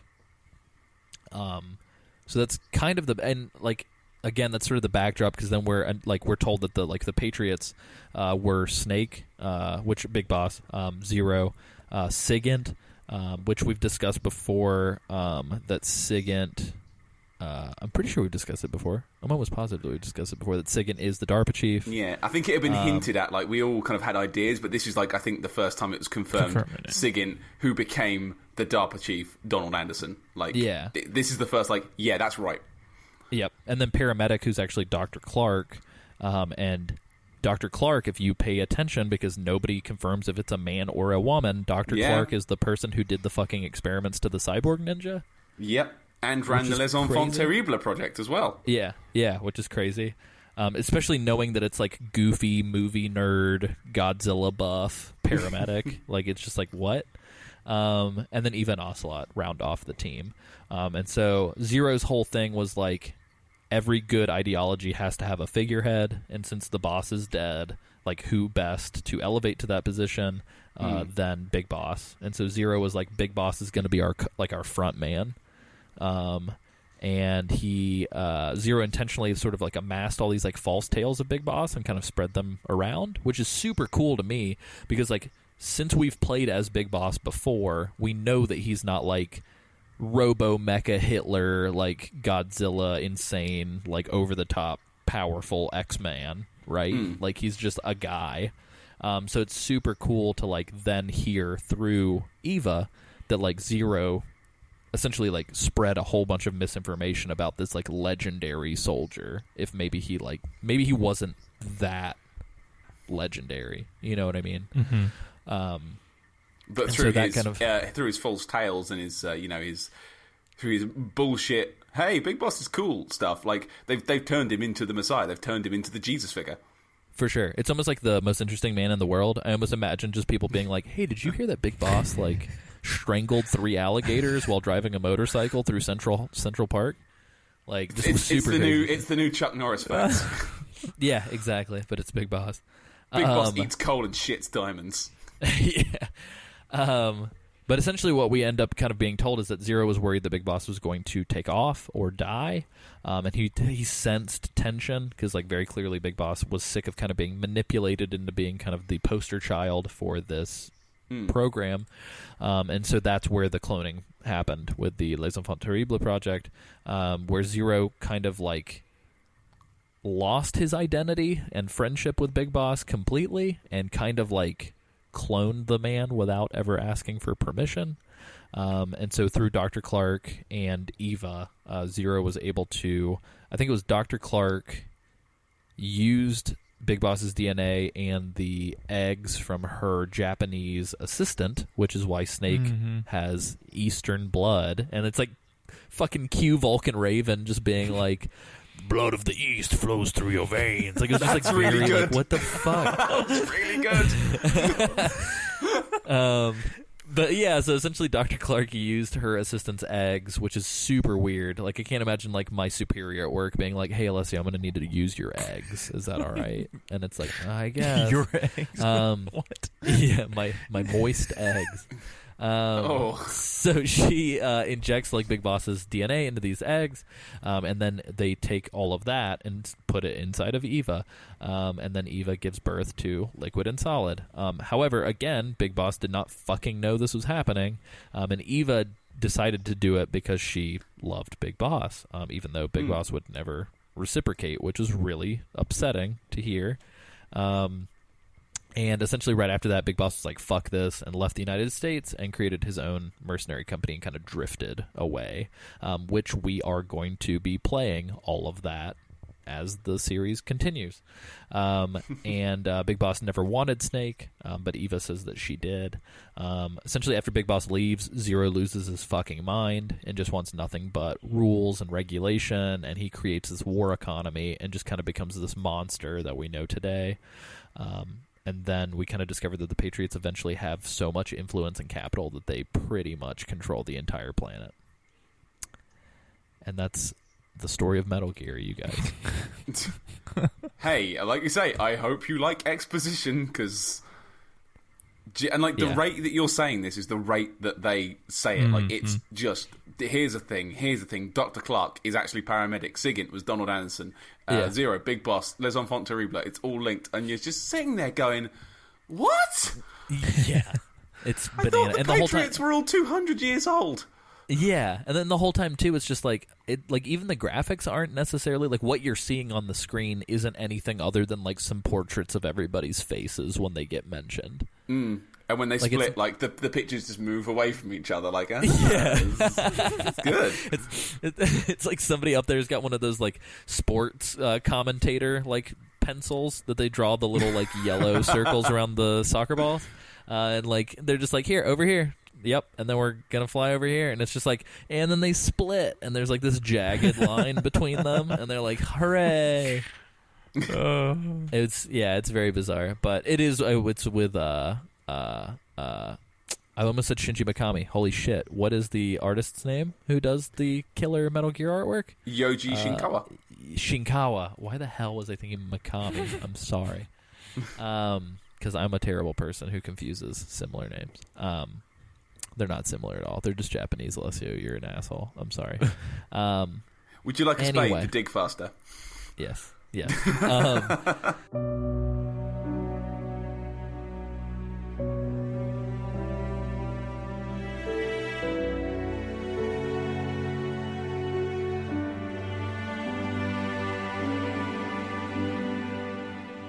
So that's everything. So, like, I figured that we can kind of camp out here and kind of talk a little bit about all this shit. I've clearly just voiced that I think it's really neat.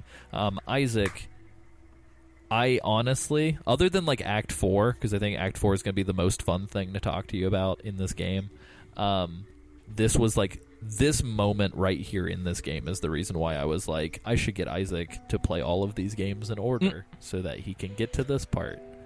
What did you think about that? Everything, that the overload of information. Yeah. What do you?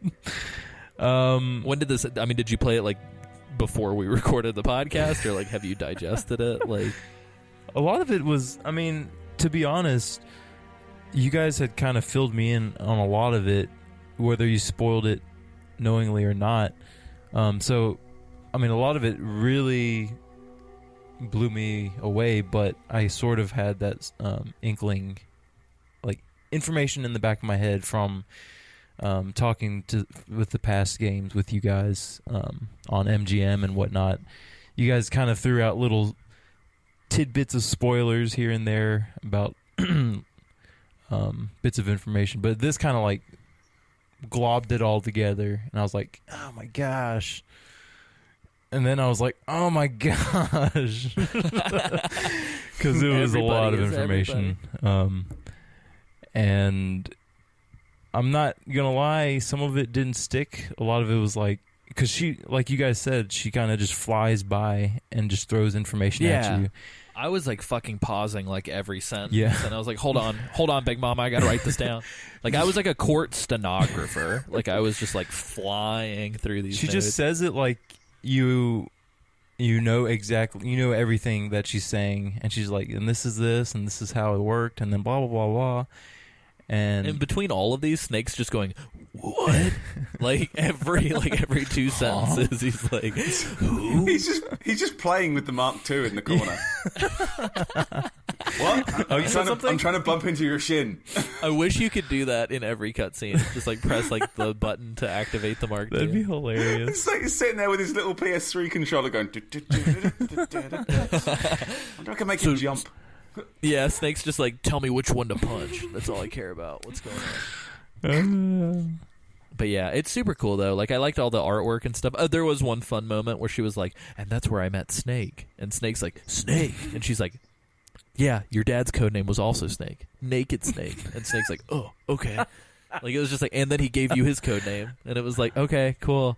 It's one of those things where like, and this happens to me a lot with Kristen, my wife, where like she'll just walk in on a specific moment of like a movie, a show, or a video game and be like, what the fuck are you watching? And just like think it's awful because of like this one isolated scene.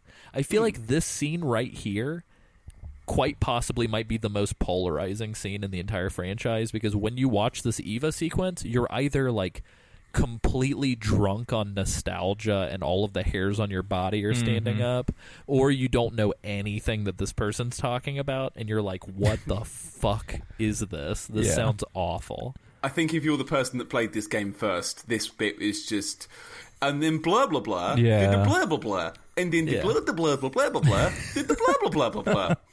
Exactly. I thought this scene was really cool. Like, I was confused all the way up until this point. Yeah. And not just MGS4. I mean, I was kind of confused on a lot of the storyline from MGS1, MGS2, MGS3. Wait, Isaac, you were confused? I would never have got that from the show. Thanks a lot. He's actually the most put together on the entire show, is what you guys don't know. He's a character actor, and he's actually just been acting this entire time. Yes, this is exactly. Thank you, Alessio. You're welcome. But yeah, So this it's pretty really cool. tied everything together for me, and it makes. It's interesting to me how they've like shown every.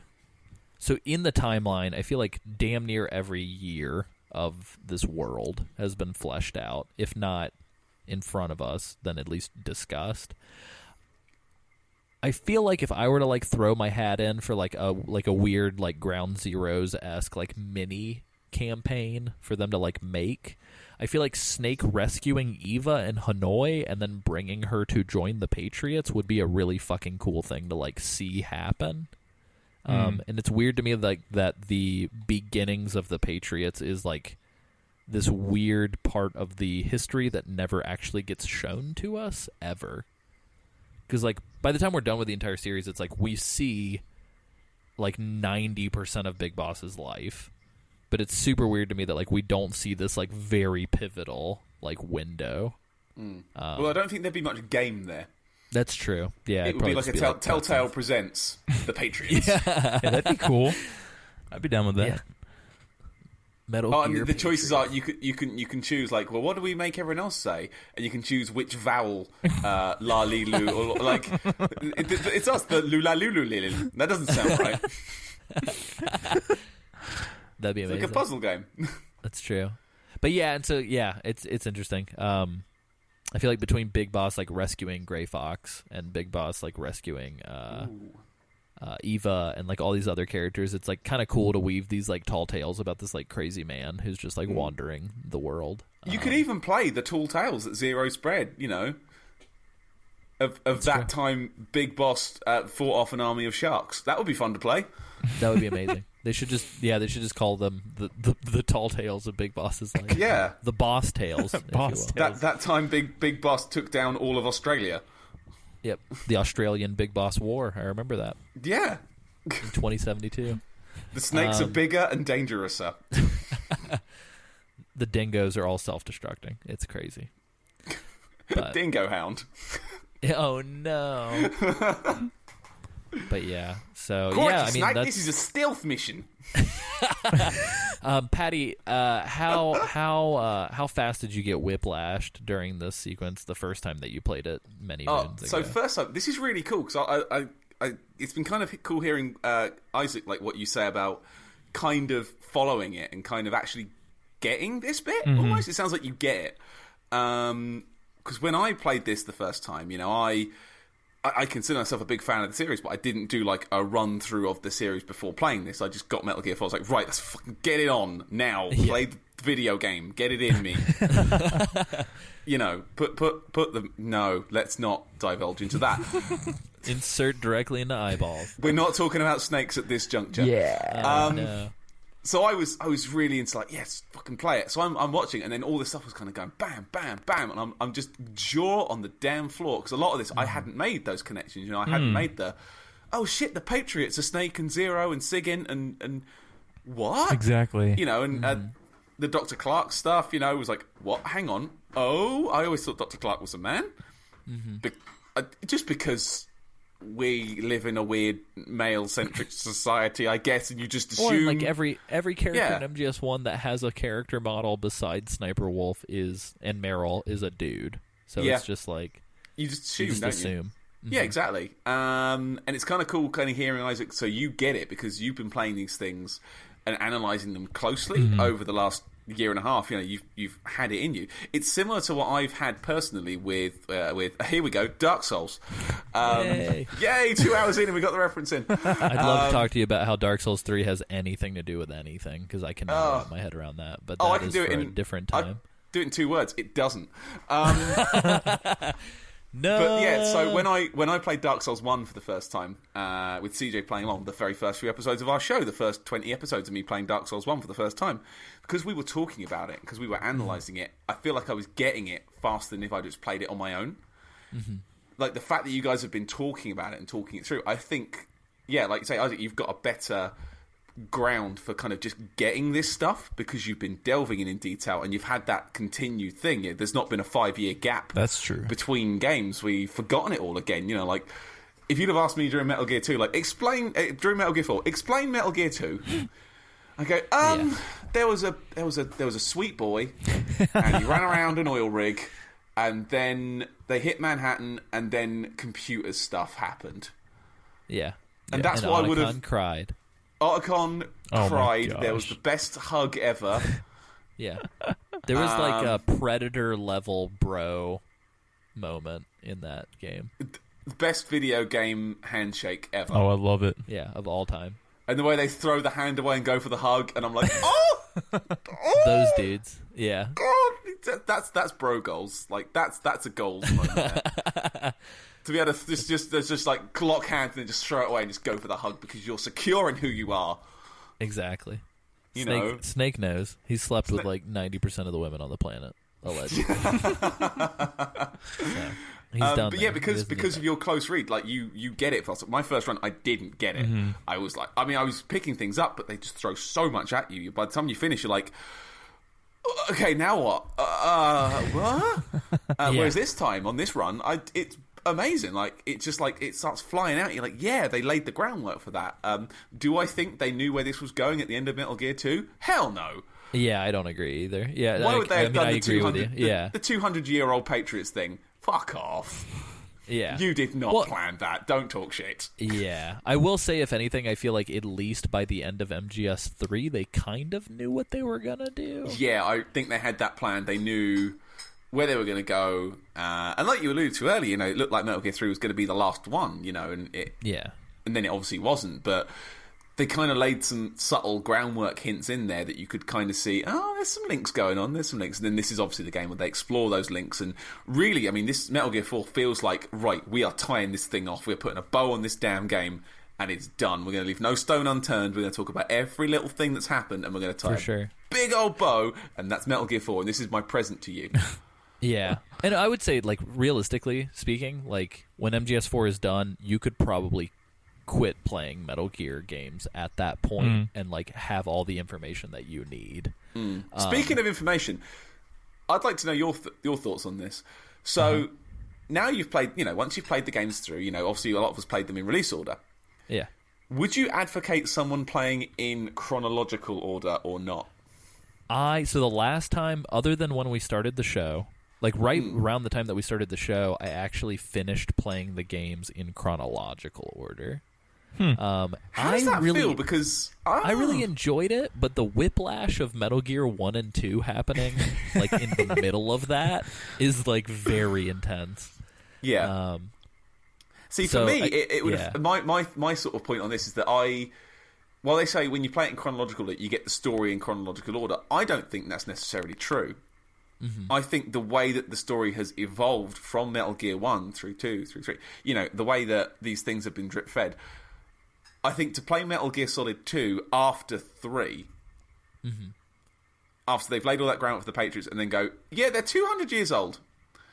That stuff would just jar me, Yeah, for sure. Well, and it's like the retcon of Big Boss being Snake's dad, which like did not happen until MGS1. Yeah, totally. So like when you play Metal Gear and Metal Gear 2, it's like there's no mention of that at all. And then suddenly like within the first 3 cutscenes of MGS1, they're like, your father, Big Boss, and it's like, what?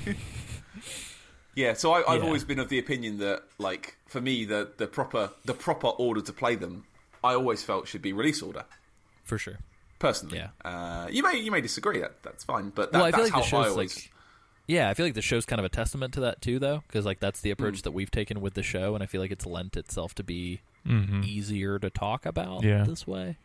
Definitely. So imagine trying to explain why Big Boss is important first. Yeah, right. It's just like I don't.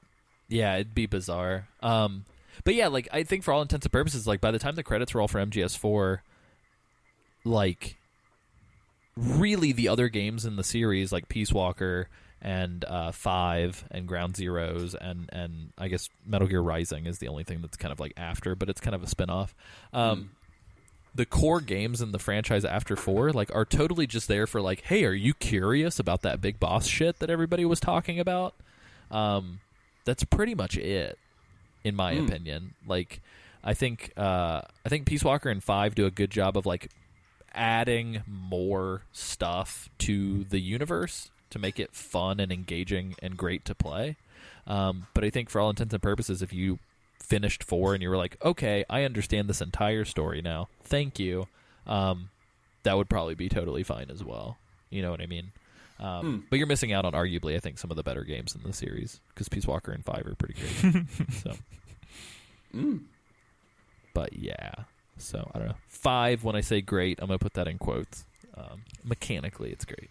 But I'm ready to die on that hill, you guys. When we get to MGS5, I feel like I'm going to have to be riding, shooting at the Metal Gear rays from the end of MGS2. Because so many people on the internet want to, like, fight me about not liking Metal Gear Solid 5. It's so weird. Like, mechanically, it's great, but, like, story-wise, that game's fucking terrible. But anyway, I digress. Had to get it in while I could. Take a jab. You've got an entire season. You've got an entire season to talk about that soon. That's true. It's very true. It's going to be your Dark Souls 3 season. It's your Dark Souls 3 season. Well, hopefully Metal Gear Survive is our Dark Souls 3 season. Oh, jeez.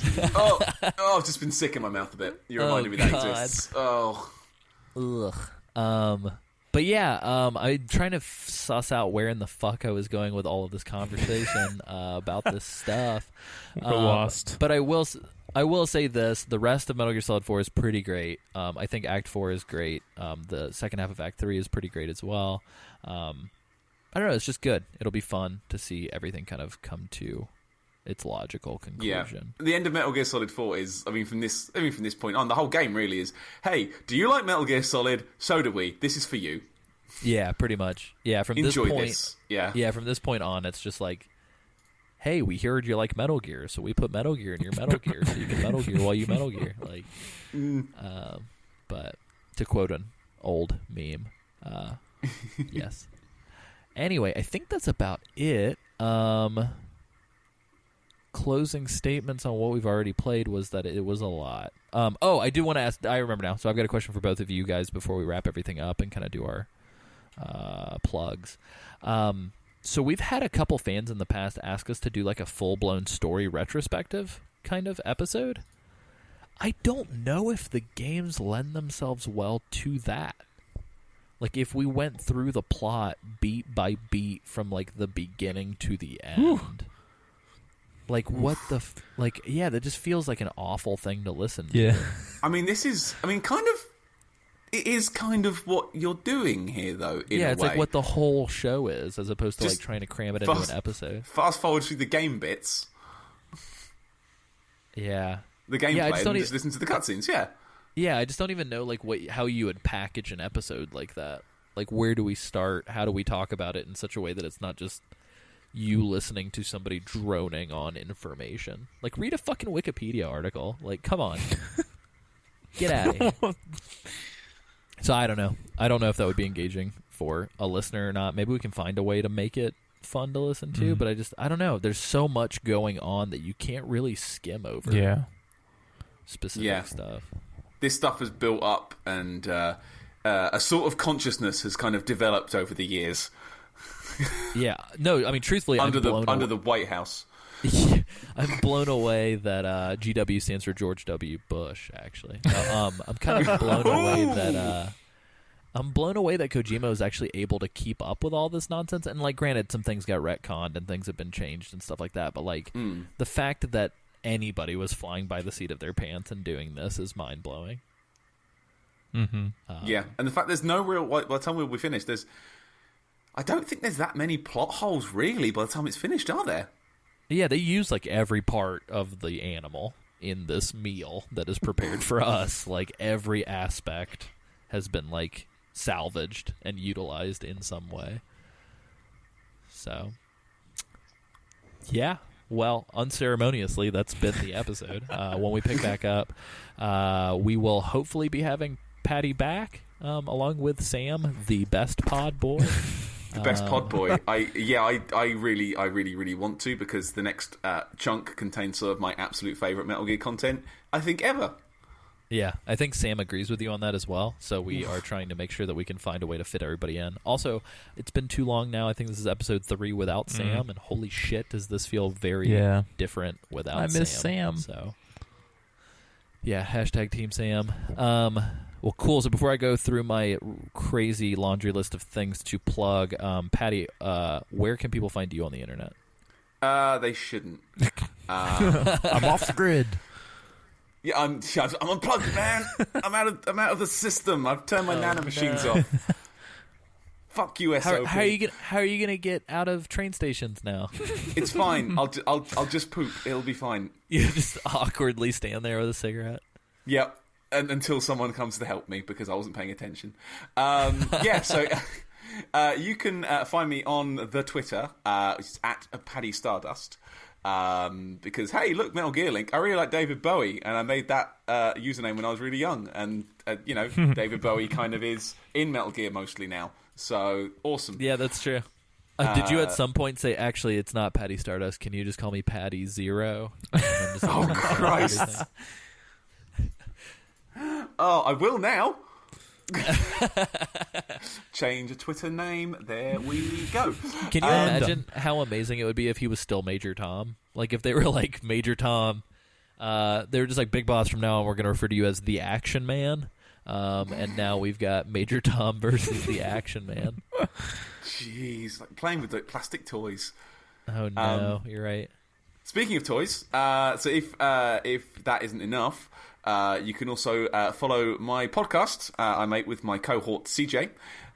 We do the Twin Humanities Dark Souls podcast, where we used to play the games and kind of talk our way through them. Now we talk more about the community and sort of things around the games. Loss of Dark Souls 3. Yeah, because I just don't give a shit anymore, man. I just don't give a shit, and it sucks because I'm trying to bring myself to talk about the Ring City soon, and I just like, it's fine. It's all right. But yeah, I'll go into detail soon. We also do an offshoot podcast, which comes on the same feed called Oh the Humanities, which is where we talk about other stuff. For me, recently, that's been a lot of JoJo's Bizarre Adventure, because that is my goddamn jam. It's taken over my life this year. To be continued music, though, am I right? Oh my god. Do you know, this week, because of a PSN Easter sale, I now own the PS3 and PS4 JoJo's Bizarre Adventure fighting games. Oh, that's awesome. Because it's like one of them's £3 at the minute. I'm like, well, that's £3 well spent. That's crazy. That's less than lunch. Fine. So I don't have a ton of familiarity with JoJo's, but I do know somebody throws a steam roller onto somebody and yells "re" at some point. Yeah, that's Roda Roller Da. Okay. And then he shouts "Uri!" and the voice actor for Dio is the greatest. It's incredible. If you don't watch JoJo, watch JoJo. Listen to one of our Other Humanities episodes where I tell you to watch JoJo. Basically, I'll just do that for an hour. Cool. It's on Crunchy. It's incredible. It's like nothing you've seen. It's brilliant. We also occasionally did a show for 6 episodes. It's more of an every now and again called Twin Destiny, where we talked about Destiny when it came out, and we kind of popped back every now and again, and it was a fun show. You know, we did the raid, the very first raid for the first time, the Vault of Glass, and had the entire team on. That's awesome. Which was really, really good. We went in as acquaintances. We came out as a squad. And you can also find me on the YouTube. Again, that's on Twin Humanities Pod on YouTube, and we put all our podcasts up there in YouTube form as well, if you'd rather listen to it there. And I've also been putting up videos and stuff. In the past, I've made a couple of craft videos. I've made Esther's Cocktails. If you're into that, I've made Esther's Pizza. I've seen that. Yeah, Esther's Cocktails are good, man. A listener of the show, Lachlan McDonald, told me that he got the 3rd drunkest and 3rd illest he's ever been on those. That's amazing. So that's the best thing to do it on. Yeah, man. And I've also been doing a Dark Souls 1 bro run, which is where you beat the game at level 1 and never level up. And, it's difficult. It's difficult. But I've been slapping up 10, 15 minutes episodes of that every couple of days, more as an incentive for me to finish it. So that sounds like playing Hotline Miami within Dark Souls, is what that sounds like. It basically is. It's like, do a good job. Did you do a good job? Did you mistake once? Start again. Yeah, all over. But there are things you can do, and I'm actually doing rather well at the minute. I'm pretty proud of myself at the moment. So yeah, I think that's everywhere you can find me. Yeah, why not? It's a lot of quality stuff. So it's got the Metal Gear Mondays stamp of approval. I don't know what the fuck that's worth, but you do get that, Patty. So congratulations. Do you get like a keyring or something? Sure. We'll figure it out. It'll be wonderful. I will clip it to my current Foxhound keyring. It's actually a cardboard cutout of Big Boss's face that you can, with some rubber band, just wear around in front of your face. Yes. But the fun part is the rubber band doesn't line up with the eye patch band, so I've got like 2. Absolutely. Frustrating. Yeah, it's awful. So you have 2 eyes that you can't see out of, realistically. But anyway, Isaac, where can people find you on the internet? Mine. I love the reluctance every single time I ask you this question. Like I'm like obligated to be like, Isaac, where can people find you? Because I asked the other people. I know damn well where they can find you. Nowhere. They can't find Isaac anywhere. Except for this like Elephant Graveyard Twitter account that you've been holding on to just for this show. It's good. Yeah, I like it a lot. It's been treating me well. You can hit me up at doesn'thaveatwit.com. And how many are you on now? How many am I on? How many followers or tweets? I suppose that's divide one by the other. Are you on, Isaac? How many divide followers by 10. Let me look. How many followers are you up to? Are you doing like a 6 for 60? What if Isaac happens to have like 17,000 now? It's like out of the blue. I have 59. Oh! So, sorry, guys. That tweet live. close. So close. No 6 for 60 today. Soon. Hopefully on the next one. Well, cool. So let me run through the quick laundry list of shit that I am professionally and personally obligated and not obligated to say, but choose to say. You can go to forevernastronaut.com for all things Metal Gear Mondays right now. So we actually just started our Dev Diary podcast, and we spoke with Ditto, the head developer for the game Goner. If you guys are familiar with that from 2016, it's like this crazy hand-drawn like platform game. It's wonderful. But essentially James Reichmuth from Forever an Astronaut hosts a podcast where he talks to indie game developers all over the world once a week, and they talk about what it's like to bust ass and be an independent creative with no money, and it's pretty fun. It's been good so far. Besides that, we have the Forever an Astronaut podcast, the official podcast, Nocturnal Transmissions, where we talk about filmmaking and like digital media creation. And right now we are kind of camping out on script writing, screenplays, and theater plays and stuff like that. Got a couple cool guests lined up. But yeah, if you want to support the studio, we're currently producing Dev Diary Season 2, which, fingers crossed, should hopefully be available through a bunch of different distribution platforms like the first season. The first season's got some really, really big news that hopefully we can officially announce at some point soon. But if you're interested, you can check out devdiaryseries.com. But yeah, that's pretty much it. You can patreon.com/foreveranastronaut to get all the podcasts at least a day early, sometimes earlier if I get the editing done sooner. And you can also get the whole first season of Dev Diary if you want to. Right now it's 45% off on Steam. Actually, it's cheaper than the Patreon perk for you to just go get that first season. If you've seen it, definitely leave us a rating on Steam or IMDb. And if you wouldn't mind with this show, please rate and review us on iTunes or tell a friend. And please use hashtag Metal Gear Mondays on Twitter so that I can pull all your wonderful, wonderful tweets when we do the listener response side ops and stuff like that. But yeah, I will say this. If you have feedback for Act 3 of MGS4 or any of the previous acts, email contact@foreveranastronaut.com before, I would say at least like before Wednesday if you haven't already. So 2 days after this releases, which is going to be, let me double check the date because I'm a lunatic and don't have dates memorized, the 12th. So April the 12th. I'm not entirely sure when we're going to be recording with Sam and Patty, but that seems like a good time to do it. So we've got some responses from folks that we will address on that episode regardless. But for those of you who still haven't sent anything in, you can use that contact email, or you can go to facebook.com/Metal Gear Mondays.